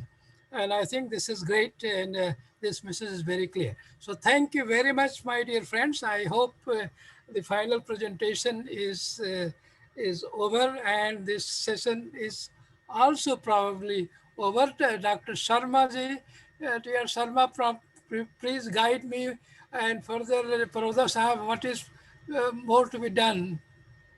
Dr. Paroda, sir. Dr. T.R. Sharma. And T.R. Sharma. After him, yes, we would like to hear you. Yes, sir. Thank you very much. Final words. Since morning, we had a very interesting discussion on bridging the yield gap to enhance food grain production, a way forward. And in morning session, besides very interesting introductory or inaugural session, many suggestions came from there. We had theme presentations of 5 panelists or presenter, and during that discussion time, 9 participants participated in the discussion. Similarly, in the afternoon session, we had around 14 panelists which participated on various aspects, and it was really very interesting to know that. And we are discussing how to bridge yield gap. And we all know that yield gaps exist because the best available production technologies are not adopted in farmers' field. And there are few reasons for that, why these are not adopted. This could be due to farmers' personal knowledge or lack of knowledge and skills, or risk-bearing ability, or maybe because of land characteristics like soil quality, land slope, poor road or connectivity, and irrigations, and also unsuitability of the technology to farmers' circumstances. That is, either the technology is labor intensive or it require high initial investment, and also number 3 might have poor access to the inputs. So these things we already discussed, and I want to like to repeat what all the speakers have already told, but I would like to say a few words which I could gather and also learn because of extensive reading and also interaction during today's meeting. And we also know that these yield gaps have 2 important components. The first one cannot be narrowed or not exploitable. That is because of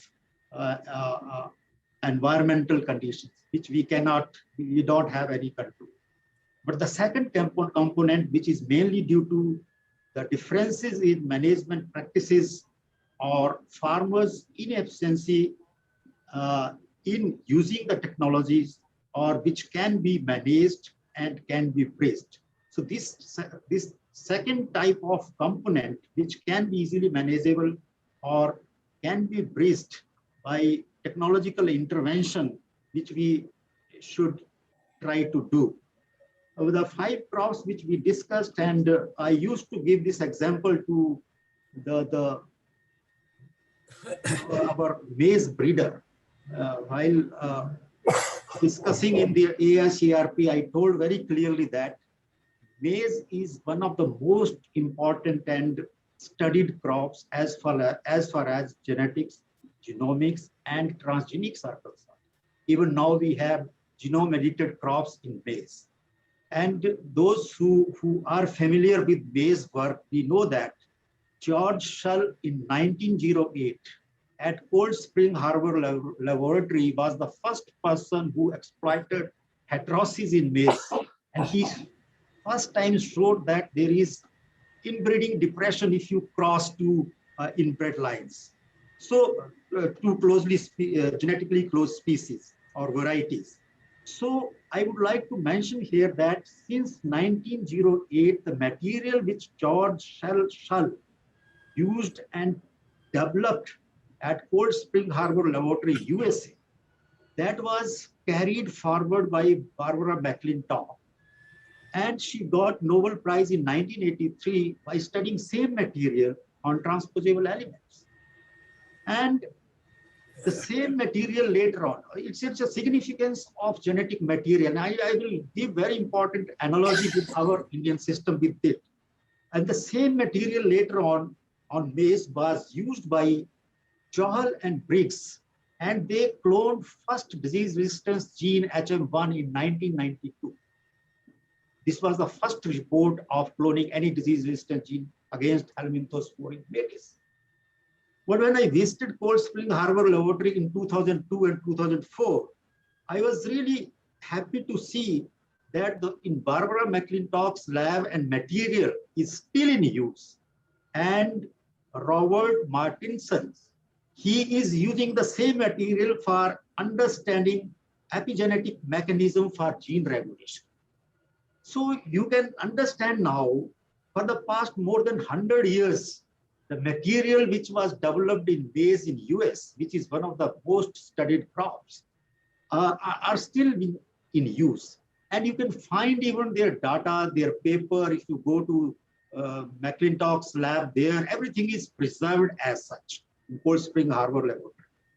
So if you see the Indian system, what Dr. Pentel was insisting that and saying very proudly that we have very good progress in case of rice and wheat and some extent to oilseeds, you see their genesis. When IRI was established, or even before establishment of IRI, wheat breeding was started in India. And Similarly, rice program is as long as the age of more than 100 years old. And now you can see the fruit of that material. We are lucky that our predecessors who have developed that material, the succeeding generation of scientists were able to handle that material intelligently, and then they are successful in both these crops. So it very clearly shows that we need to have continuity of work and use of genetic resources, starting from developing mapping population or breeding population, and looking at that significant area of this particular nature. When I was reviewing all AICRP last year, it was very, very disappointing to see that in Varietal Identification Committee, which is chaired by DDG, I was rarely finding any variety other than wheat and rice, any line which is superior to their local check. And when I looked into their data, people have stopped making crosses. People have stopped using local land races, wild species in their breeding program. So looking at that particular deficiency of our program, now I would like to tell everybody sitting here that we are preparing EFC of all the institutions of Crop Science Division and AICRP program, where the first objective is pre-breeding. And you know the pre-breeding, how intelligently it has been used in case of wheat, it has been used in case of rice, and also in some pulses. So that is very important component. And not only that, this year we made compulsory that who has made how many crosses by using which and which wild species with which parent. The parental lines, the recipient line, the donor lines, which is specific to a particular trait, are being decided during AICRP. And then that is assigned to a particular X institute, those who has capability to do that. And then coordinator has to include 2 to 3 slides on presentation of material generated from those crosses. And I'm happy to share that this year we could see F1s in many crops, and even the old material which people were having, they are developing derivatives. So that's how we have to broaden genetic base of various crops. When I had industry institute interaction, particularly during autumn AICRP project, in which more than 50% are our colleagues from industry, the first question they asked to us and also to all our institutes that we need to develop genetic variability in cotton hybrids, parental lines. It's missing. We have stagnated growth, and I think during morning, Dr. DG Saab also pointed out very clearly. So unless we make use of genetic resources, which is very important, and many of our colleagues, they have cited many examples, successful examples, particularly Dr. Vassal and also many senior mentor colleagues and our teachers. It was really heartening to note that all of them are concerned with the same questions and are facing same question again and again. And when we sit here on the other side of table, we always think that why people are forgetting the basic plant breeding. The more and more genetic variability we have, the more and more segregant you will get in subsequent generations. And in many crops it is happening. I'm really sorry to say. And we have to especially emphasize and put in writing to all our institutes and all our AICRP that they have to work on. They have to stop routine work, and they have to use little bit science in involving processes. Probably is the easiest and cheapest method of any technology for creating genetic variation. I think the hybridization is the one of the most efficient method of variation creation in any crops. So what we are doing till today is agriculture 4.0, which says that we are doing novel farming system, including hydroponics and aeroponics, and novel products like algal food, energy crops, protected agriculture, and drone technology. But if you see literature, we are moving towards now agriculture 5.0, which very clearly mentions agriculture 5.0 clearly mentions precision agriculture, remote sensing, artificial intelligence, designer crops, which includes transgenics and also genome editing, global business trend-driven crops, and also future technologies or other technologies which are yet to be appear on the scene. Therefore, I think we should be very careful while designing all these, using these technologies for filling these yield gaps. And yield gaps very easily can be filled if we use the proper production and protection technologies.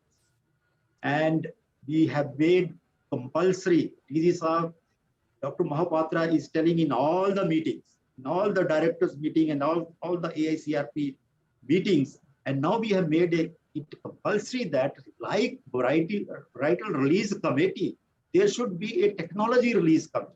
And all the technologies which are developed through various institutes, universities, or AICRP, those should also be verified by the experts and released during AICRP meeting. So that proper package of practices can be developed and given to the public community.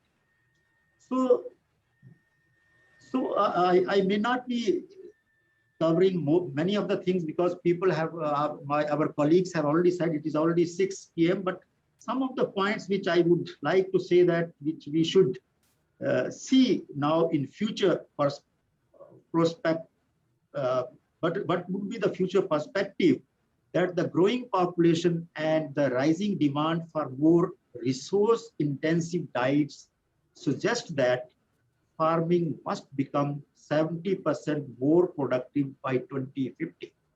And for that, we have to follow at least these four or five points, which I would like to bring to the notice of everybody sitting here. Number one, we need to produce more food on less land and with fewer inputs. Most of our speakers and participants, they debated on this particular point. Number two, in addition to the challenges of producing more food, we have to take care of environmental health. And we should always keep into mind that we should not spoil the environment. Number three, we must tackle food wastage and food distribution. Food wastage is a very big problem in our country, and also even food grain, which are being wasted.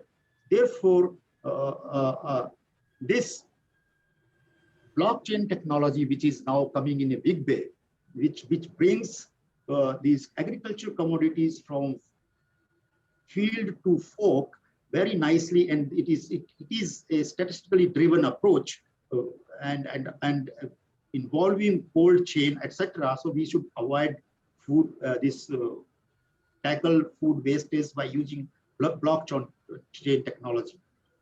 Then number four, a technology only approach, if we are using only technology, will be doomed to fail unless it is accompanied by a number of other equally important strategies for addressing the social and political aspects and food and farming systems. Therefore, involvement of social scientists is very, very important in almost all projects which we are dealing with, and we should be aware of the social needs, what people really want.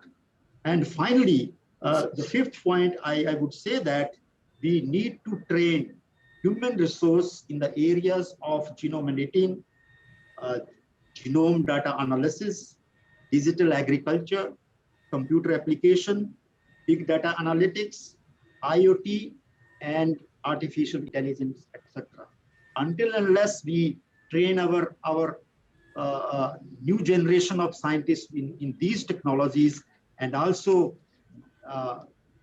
making our agriculture moving towards more digital format, I think we cannot be a successful manager, we cannot be a successful researcher.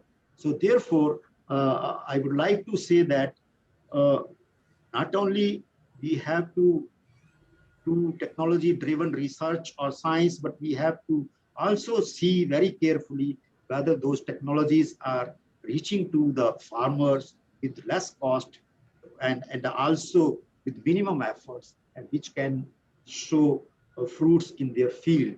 So with these few words, sir, I would like to close here, and I would like to thank all the participants on my own behalf as well as on behalf of ICAR, although there would be a formal vote of thanks by Dr. Bhagmal, who has done all the hard work of doing this, arranging this particular workshop into a successful program and program format.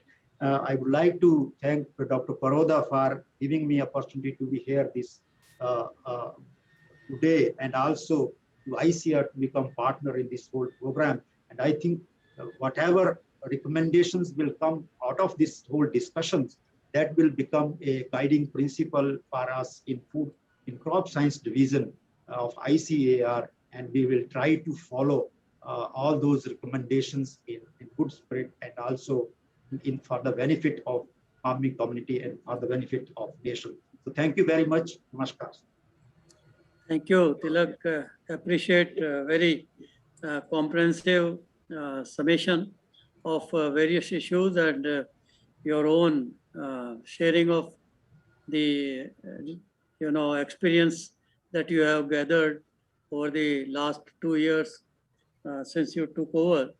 We are really very happy to hear those, and I'm sure the outcome of this meeting would further help in finalizing the strategies that you have to evolve and implement. With this, I would like to now give floor or request our friend and colleague, Professor R.B. Singh, kindly shares some of your final thoughts before we conclude. Thank you, Mr. Chairman, sir.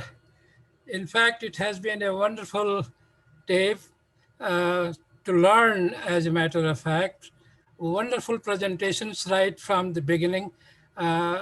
This is a great opportunity that you provided us to really understand many things and update ourselves. I will just to conclude some of the points which came up, and I thought if I can put it together. We noticed and we all agree that while yield gaps exist, and bridging these yield gaps is essential to meet the desired productivity, profitability, income, and sustainability towards attaining the SDGs, especially SDG 1 and SDG 2. In doing so, as T.R. Sharma concluded, we should be able to seek the convergence of social aspects, inclusiveness, that is the smallholder is served and not neglected, the economic considerations, the ecological considerations, as well as the environmental sustainability is a must, so that we don't leave behind the water and the carbon footprints. This is how we should be able to bridge the gap. Therefore, a differentiated approach is required, which should lead us to produce more from less for more. And in doing that, we should be able to see that this differentiation is based on need, and the need-based strategy has to be generated.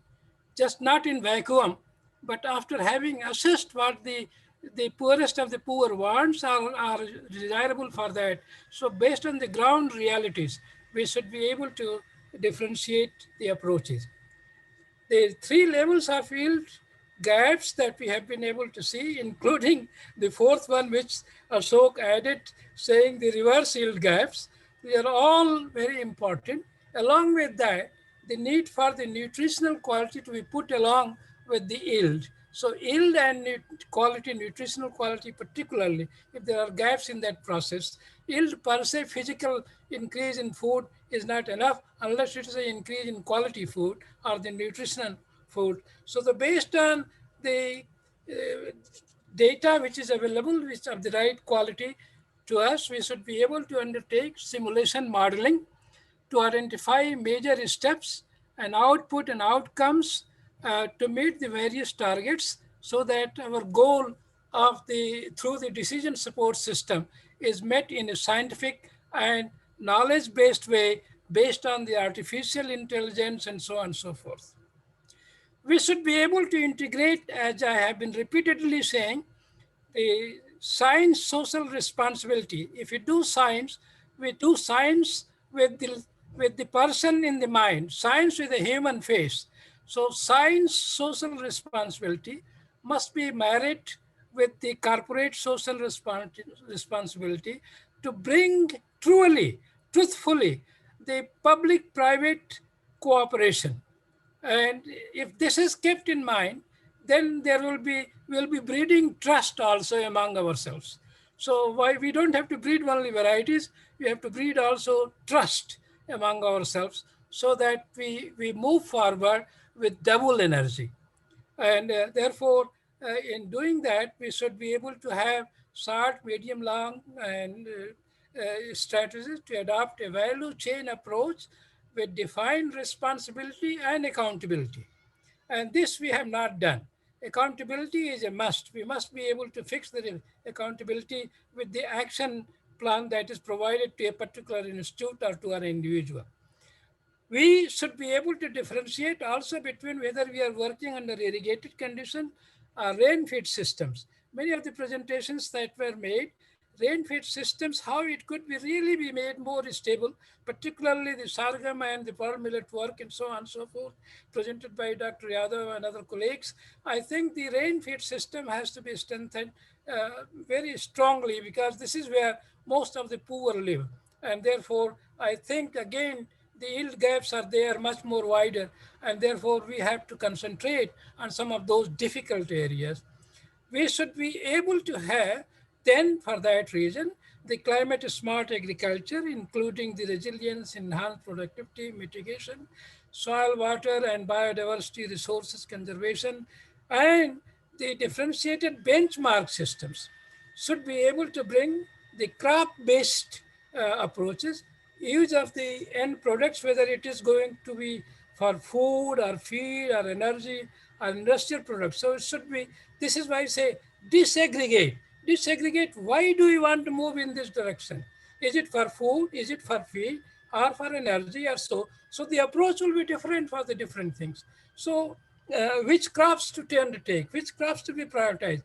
And I think it emerged very clearly that we should be able to take pulses, millets, oil seeds, maize as priority crops, where there will be a greater advantage in building the enhanced productivity both in the Rabi and the Kharif season. And I think this eco-regional and inter-state variations should be able to give us lessons, and the successful experiences of those experiences should be able to be seen that they are science-based, and if they are science-based, need-oriented, we should be able to scale them up and bring the desired level of diversification or intensification or intercropping or integrated cropping, whatever you want to call it, to enhance the ecosystem. And for that purpose, we should be able to evaluate what is the value of ecosystem preservation. And if we preserve, we compensate the one who do this thing, and therefore sensitize the policymakers to compensate for conservation. And the point was very strongly brought out for genetic resources management, the evaluation for all needs and the traits, the phenotyping, the QTL identification, pre-breeding, also the conservation for epigenetic knowledge, the understanding what is the epigenetic pathway of really these developments and fixations. And therefore, that will change the breeding strategy, as a matter of fact, if we have these things available with us. So sharing the germplasm throughout in the national as well as the international system, with greater emphasis on hybrids, heterosis, heterotic block groups, and the population improvement through recurrent selection. These are few strategies. Of course, the predominant approach of gene editing, functional as well as regulatory gene systems to be regulated, the new technologies and innovations which should be based on multidisciplinary and international as well as national cooperations to bring the multiple tolerance for biotic and abiotic stresses. It was mentioned by Dr. Pentel and others that we have done very little for so-called the pest and biotic stress management. And the way it was brought out how the hybrid programs or the pyramiding of the genes, use of the haplotypes, double haploids, and also now the apomictic F1s are available. Apomictic hybrids is possible. Can we take it up? Can the private sector agree to the apomictic hybrids? And if these new discoveries are there, we should be able to take it forward. Likewise, the nutrient water management efficiency, the physiological breeding, the harvest-based index biomass accumulation, and so on. So I think if we have to do this thing and bring these things together to the farmer, then we should marry the science of discovery with the science of delivery. And this science of delivery is to be also supported by communication science, and the information gap is one of the reasons of the yield gap. Yield gap is because of information gap, and that yield gap has to be bridged by bridging the information gap. And emphasis was given to the seed system, flow of quality seed from the breeder's plot to the farmer's field, the regulatory mechanisms, the updating of the seed bill, and the harmonized implementation and the traceability so that the quality is always maintained. And if we are able to do this thing, we should be able to share and grow together. And I will feel, as it was also brought out repeatedly, quality investment, research intensity to be enhanced, extension intensity investment to be enhanced in a big way. And for that purpose, if we invest, we should be able to measure the outcome, and measure to manage is the way to go forward. And of course, many new research areas were mentioned. The SIT advances, particularly in genomics, nanotechnology, digitals, use of these should be able to help us quickly bridging the gaps. We should exploit the genetic resources, as I have said, more appropriately. The genetic gains should be measured time and again, and we should see that the academic approaches are legitimized by the actual application of those in the fields. The agri-food system-based research, the input use efficiency, adaptation to stresses, biotic, abiotic, productivity enhancements along with the nutritional, conservation agriculture, biofortification, mitigation, sensors, drones, all those. And I just touched the few policy. Finally, a minute, Mr. Chairman, sir. We have to liberate science to serve the society, because many of the restrictions are baseless. And we are seeing what is happening today, particularly, and we should be able to press for that. The food safety, IPR, we should always keep in mind and allow the proven genetically engineered materials to reach the person who are waiting for it. And it was given the example how soybean could be, through revamping the research and broadening the genetic base of this, can be a very fruitful crop for India and the scaling up of the proven technology for some of these the major crops should be applied. We should be able to harness the power of millets. This, I think, is a very important message. The power of millets, and this is why it is called pearl millet, or we can name it anything, golden millets, whatever you want to call it. As they have not only increased the productivity and nutrition, also they have spared land for other uses, alternative uses. So the millets can play a very important role, and their special attention should be given to millets for their value chain development, their post-harvest management, ensuring quality input seeds, because a lot of seeds, if it is fake seed, if the pesticides are fake, I mean, you can imagine what will go wrong with the farmer, and we should be very vigilant about the inputs of quality, the quality of inputs for better output and the efficient outcomes. The need-based research support should be increased. Valuable ecosystem resources exploitation potential should get the central place. Market-oriented research for promoting export as well as realization of appropriate prices by the farmers. From mere price to income, systems should be given greater importance. From subsidy to quality investment, we should be able to harness the group dynamism like FPOs and AMUL type cooperatives. National mission on hybrid crops research is probably a need of the day. And finally, we have to be vocal for local so that there is no gap. We are truly international in that sense. Local and global are not far apart any longer, and internationalization of our efforts with this understanding is absolutely important, and India can then obviously dream to become one of the global leaders. Thank you very much. Thank you very much, Mr. Chair. Thank you, Professor Singh. Nothing could have been better summary of whatever we have discussed than what you just now narrated. I really admire you and appreciate the thoughts that you have put all together. With this, I don't think I need to really take long, but would like to say that it had been definitely a useful discussion. I see still half of the total number which we had to attend. So their perseverance is appreciated. They are still with us.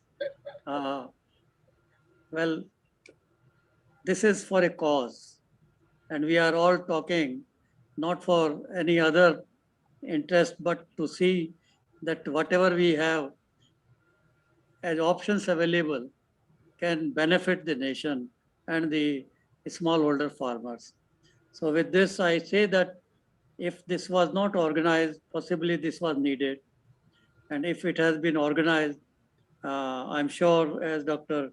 T.R. Sharma said, that there is now agenda for further follow-up. With this, whatever processing you have said, they will be all, hopefully they are all recorded, and we will request you also to send some of bullet points in writing, especially the important ones, which you always do. And I would only like to say that there is definite need and opportunity for us to take benefit of available technology, knowledge, expertise, institutions, which in fact had played very important role in the past. And if we have already attained certain, advances in different crops through various technologies and products, that it is the time that we try to see where the shoe is pinching and what treatment is required to address it. For that, first point is that we need to revisit our future requirements of food grains than what possibly we had done in the year 2000 for 2020. So maybe 2020, now we need to revisit our requirements, keeping in view the changes that are occurring already in our food basket and requirements, not only for food alone, but for other purposes. And in that context, where will be the role of food grains and what would be the requirements for future? This would be a kind of demand driven analysis which is required, keeping in view the demographic pressure which is we are currently having or likely to have in future. The second point which I also feel to add to your summary is that every institute, we have all capable people, and I admire all the presentations and the directors of different crop-based institutes and those who are otherwise present, that no one is better than them to tell what can be done to bridge the yield gap, whether these are actual, attainable, or potential. So why not every institute director, like we had at one time come out with Vision 2020 for each institute, why not for each crop, they come out with a vision document to bridge the yield gap and what more is required to be done. One is scaling up is one part, that is a researchable issue. Much has been talked on that. I'm not going to go into that, but I'm talking of whatever has already been refined and made available. How can that reach the end user, and where are the gaps and what action is required? And this has to be eco-region specific strategy for each crop. And we need to really highlight, like in case of maize, the analysis was that these are the 25 districts which have potential, but the yields are less than national average.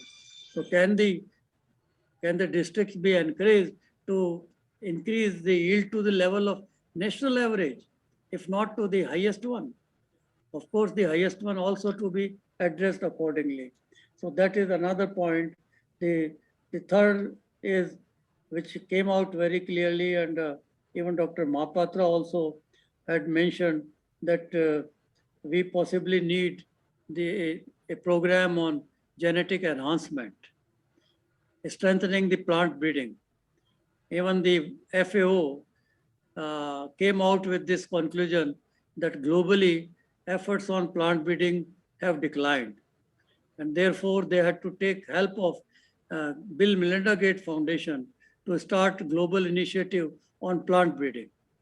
Why can't we have a national initiative on plant breeding and catalyze all our breeders to strengthen them with whatever, and the biotechnology to work hand in hand and see that whatever are the weaknesses in the system, whether to use the pre-breeding material or whether to have use of land races or wild species.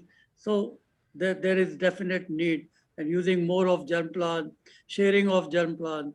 So this would require, again, a proactive strategy by each institution, like IRI. IRA has its leadership for certain crops. How can it remain the leader till 2050? I think that's our challenge, and we have to come out with a very clear strategy. And whether IRI should also take up work on soybean. Everybody is talking. When we worked earlier, we discussed. I was on IRI, RAC.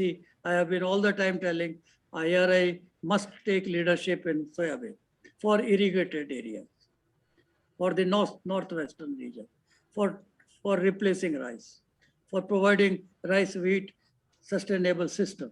So we have to think maybe out of box. Business as usual is not going to help.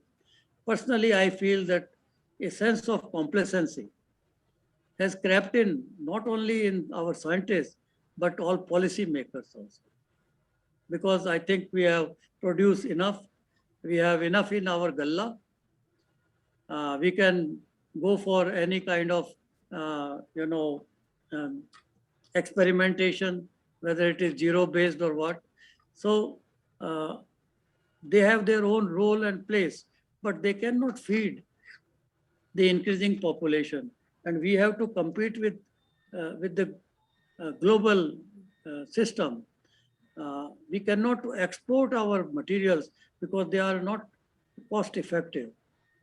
And today we have 4 million tons of sugar lying in our stocks, which we cannot export because we cannot compete the sugar price. So then why not convert this into biofuel and give more yield and income to the farmers? So there is a strategy, a kind of policy reorientation, complacency relating to that, complacency for plant breeding. I think partnership with international centers had somehow made the national system complacent, depending more on pre-breeding material from them. But now they are also not having resources to generate pre-breeding material and provide you. We will have to strengthen our own system. So what Dr. Mahapatra said was on genetic enhancement.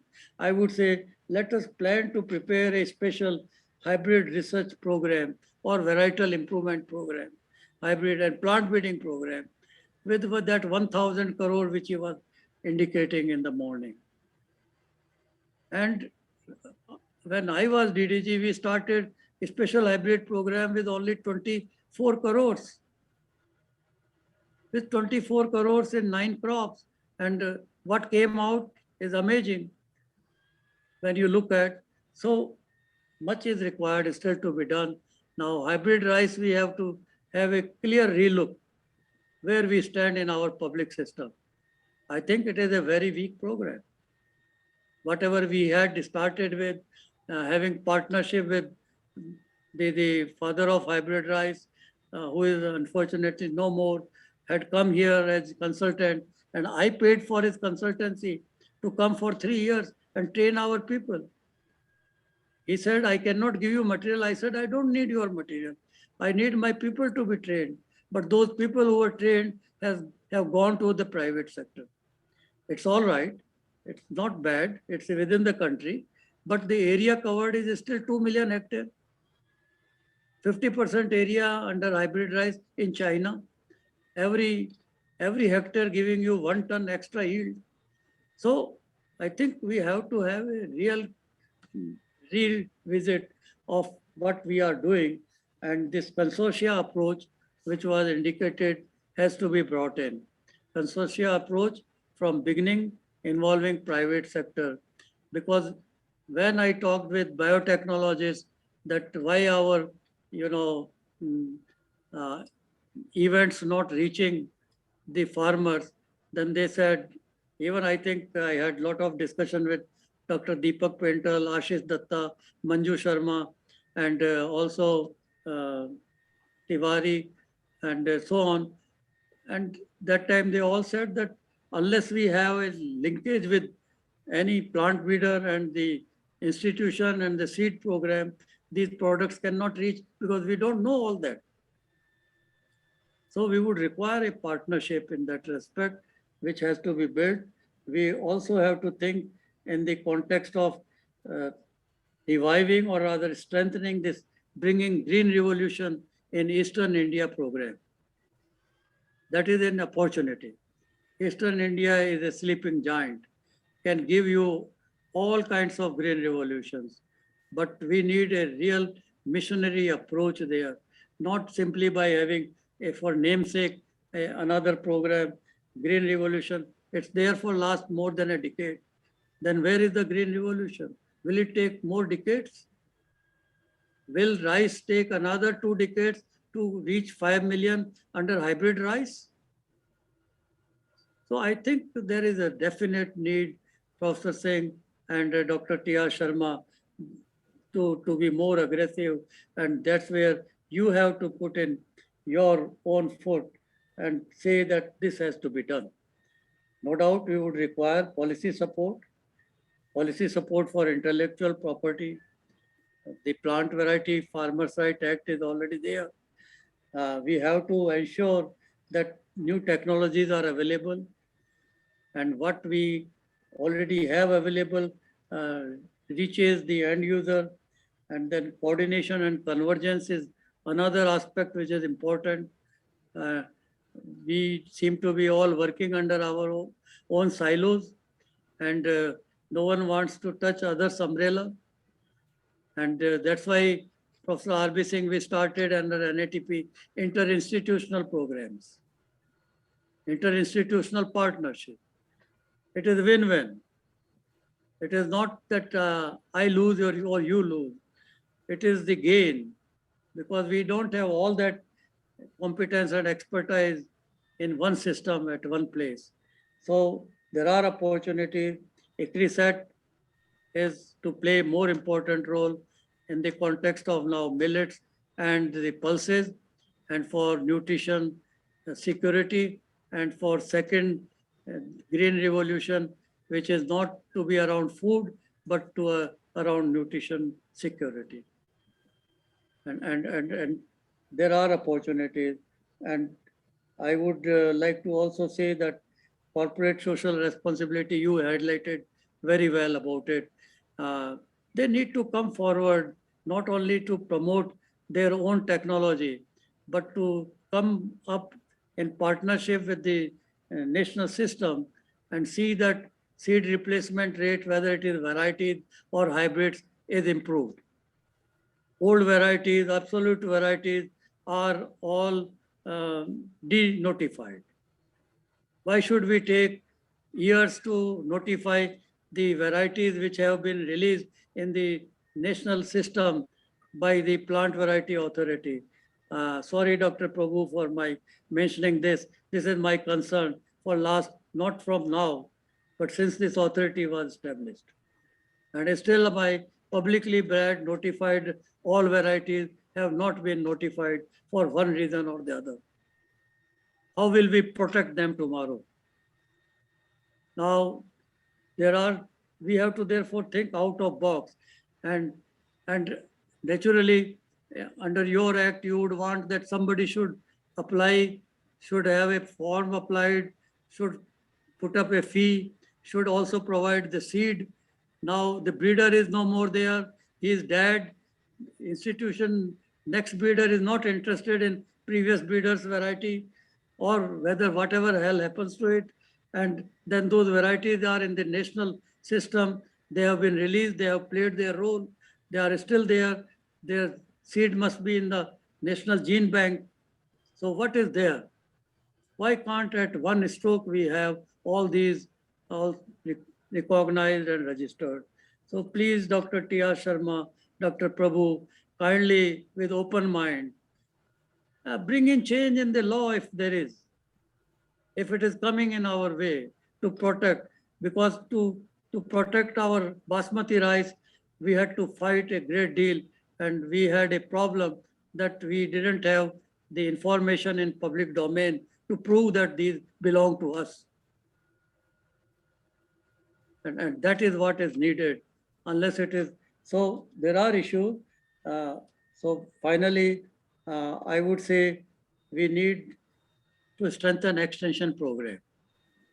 The yield gaps cannot be just by saying improved unless you have a strong mechanism for technology transfer. And if there are weaknesses, then maybe we would need to have Borlaug and Swaminathan again brought in to go to Jayanti village, where we as students used to go and plant the seeds with them and learned a great deal. Where is that all?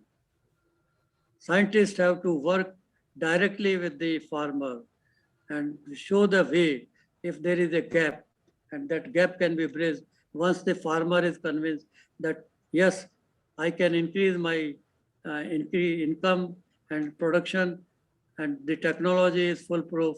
He would spend, he will invest on it. And it has clearly been demonstrated by economists and social scientists that the contribution to our food kitty is equally more by the smallholder farmers because they do invest. They do invest to produce more. They don't shy from that. So in that context, that also is another aspect which is required. There could be many more, but I'm sure you all would kindly help us by sending just a small 1 page or half page write-up with the few bullets which you think are important and which you had mentioned or which were not discussed should be captured in the report. And with that, I would like to say it had been a very productive day. Learned a lot. I am very proud of young, generation. I would say young, like Ashok and Dr. Singh and all the directors, Mehti, they are all young as compared to us. And they are the leaders today for the country. You have to take this baton further. And TRU, and there is a challenge. And what DK Yadav said, please bring in policy change and stop this tender business. And seed replacement rate, we must have a strategy. We had a rolling plan strategy earlier, and seed was lifted. Seed was used for certification by the seed agencies, and that seed was used in the national system. Private sector seed also should be brought in the same way, so that there is a quality assurance and availability of those materials rather than, but unfortunately this is not happening. There is a nexus. We have to break it somehow. And I'm glad he brought out this point very aggressively. So with all this, I would like to say it had been a very useful workshop. More work is still needed. All institutes, I would urge, come out with a strategy plan to be implemented to bridge the yield gap. I think that is what is needed. And then Dr. Sharma see as to how with participation of others, those can be implemented. We have a strong national agriculture research program, all the state agricultural universities, and they are all partners with us. And All India Coordinated Program is perhaps the best program if you see, considering its innovative approach. And sharing the material in a common pool for evaluation.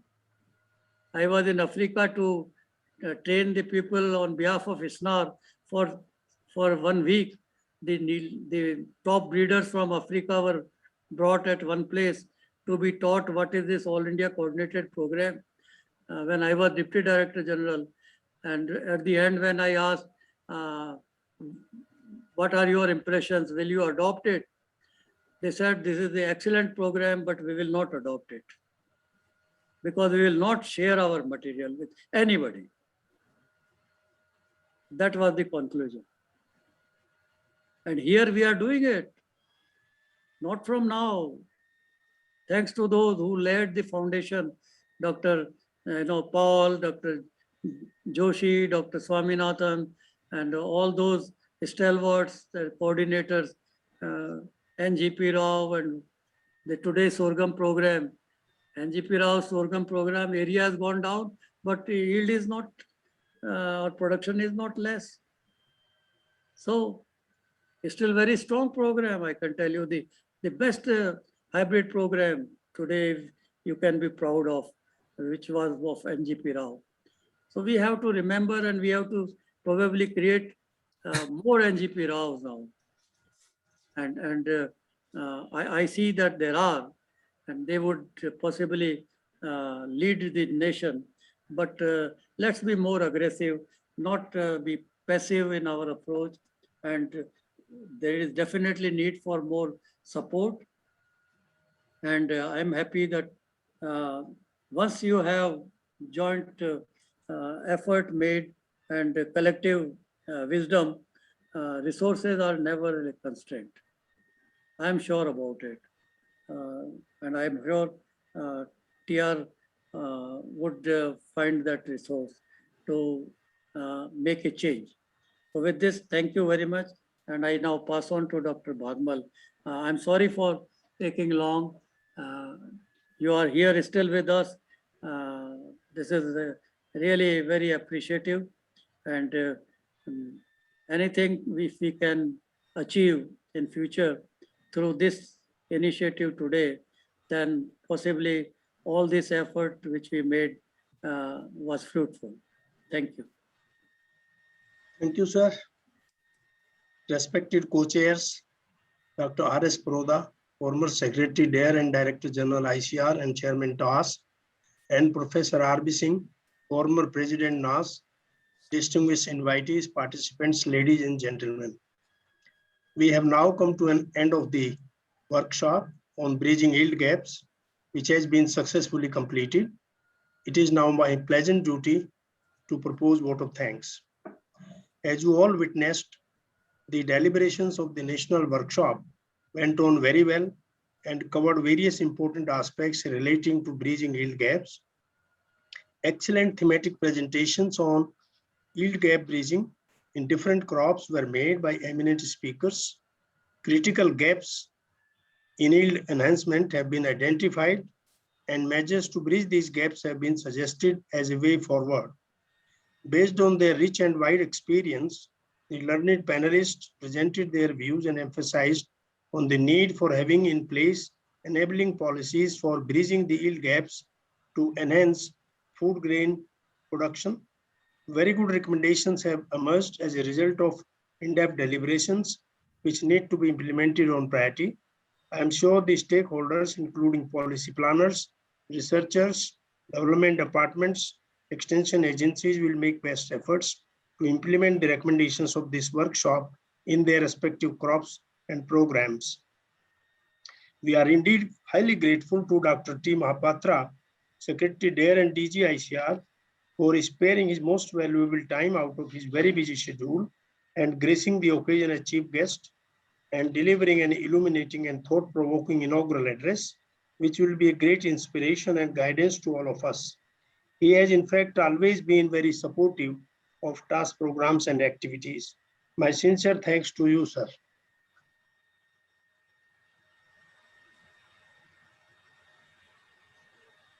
You are muted, Dr. Bhagmal.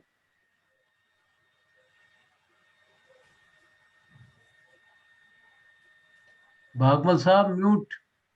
Yes. Sorry. I don't know whether when it was muted.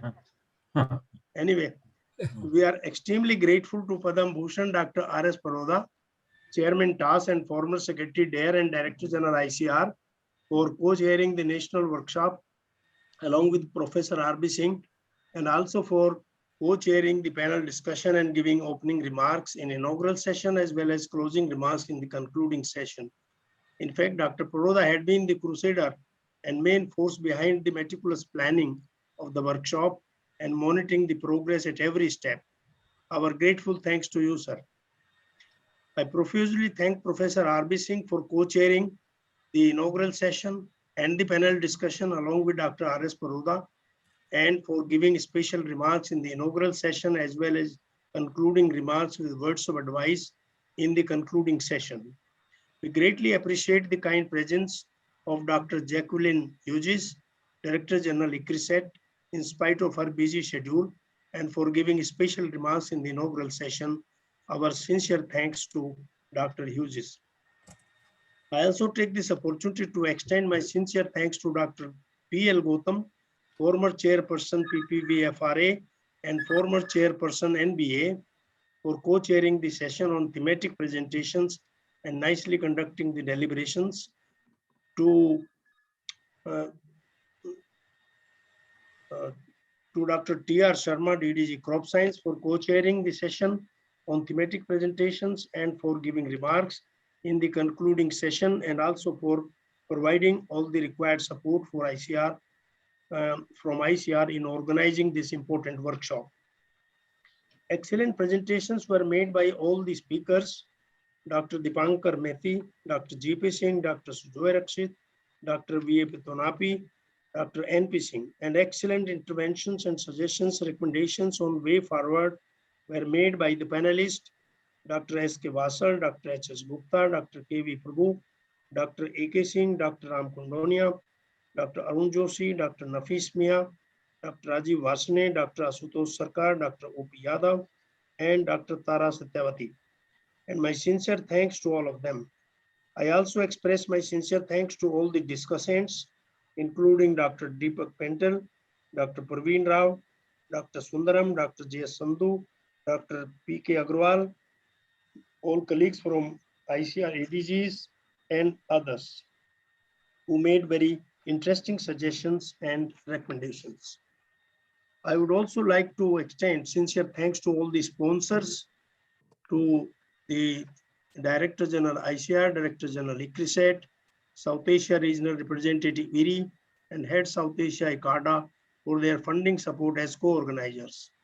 My sincere thanks are also due to all the directors of ICR Institute, Vice Chancellors of SAUs, and private sector for their participation, as well as for sponsoring their participants from respective organizations to attend the national workshop.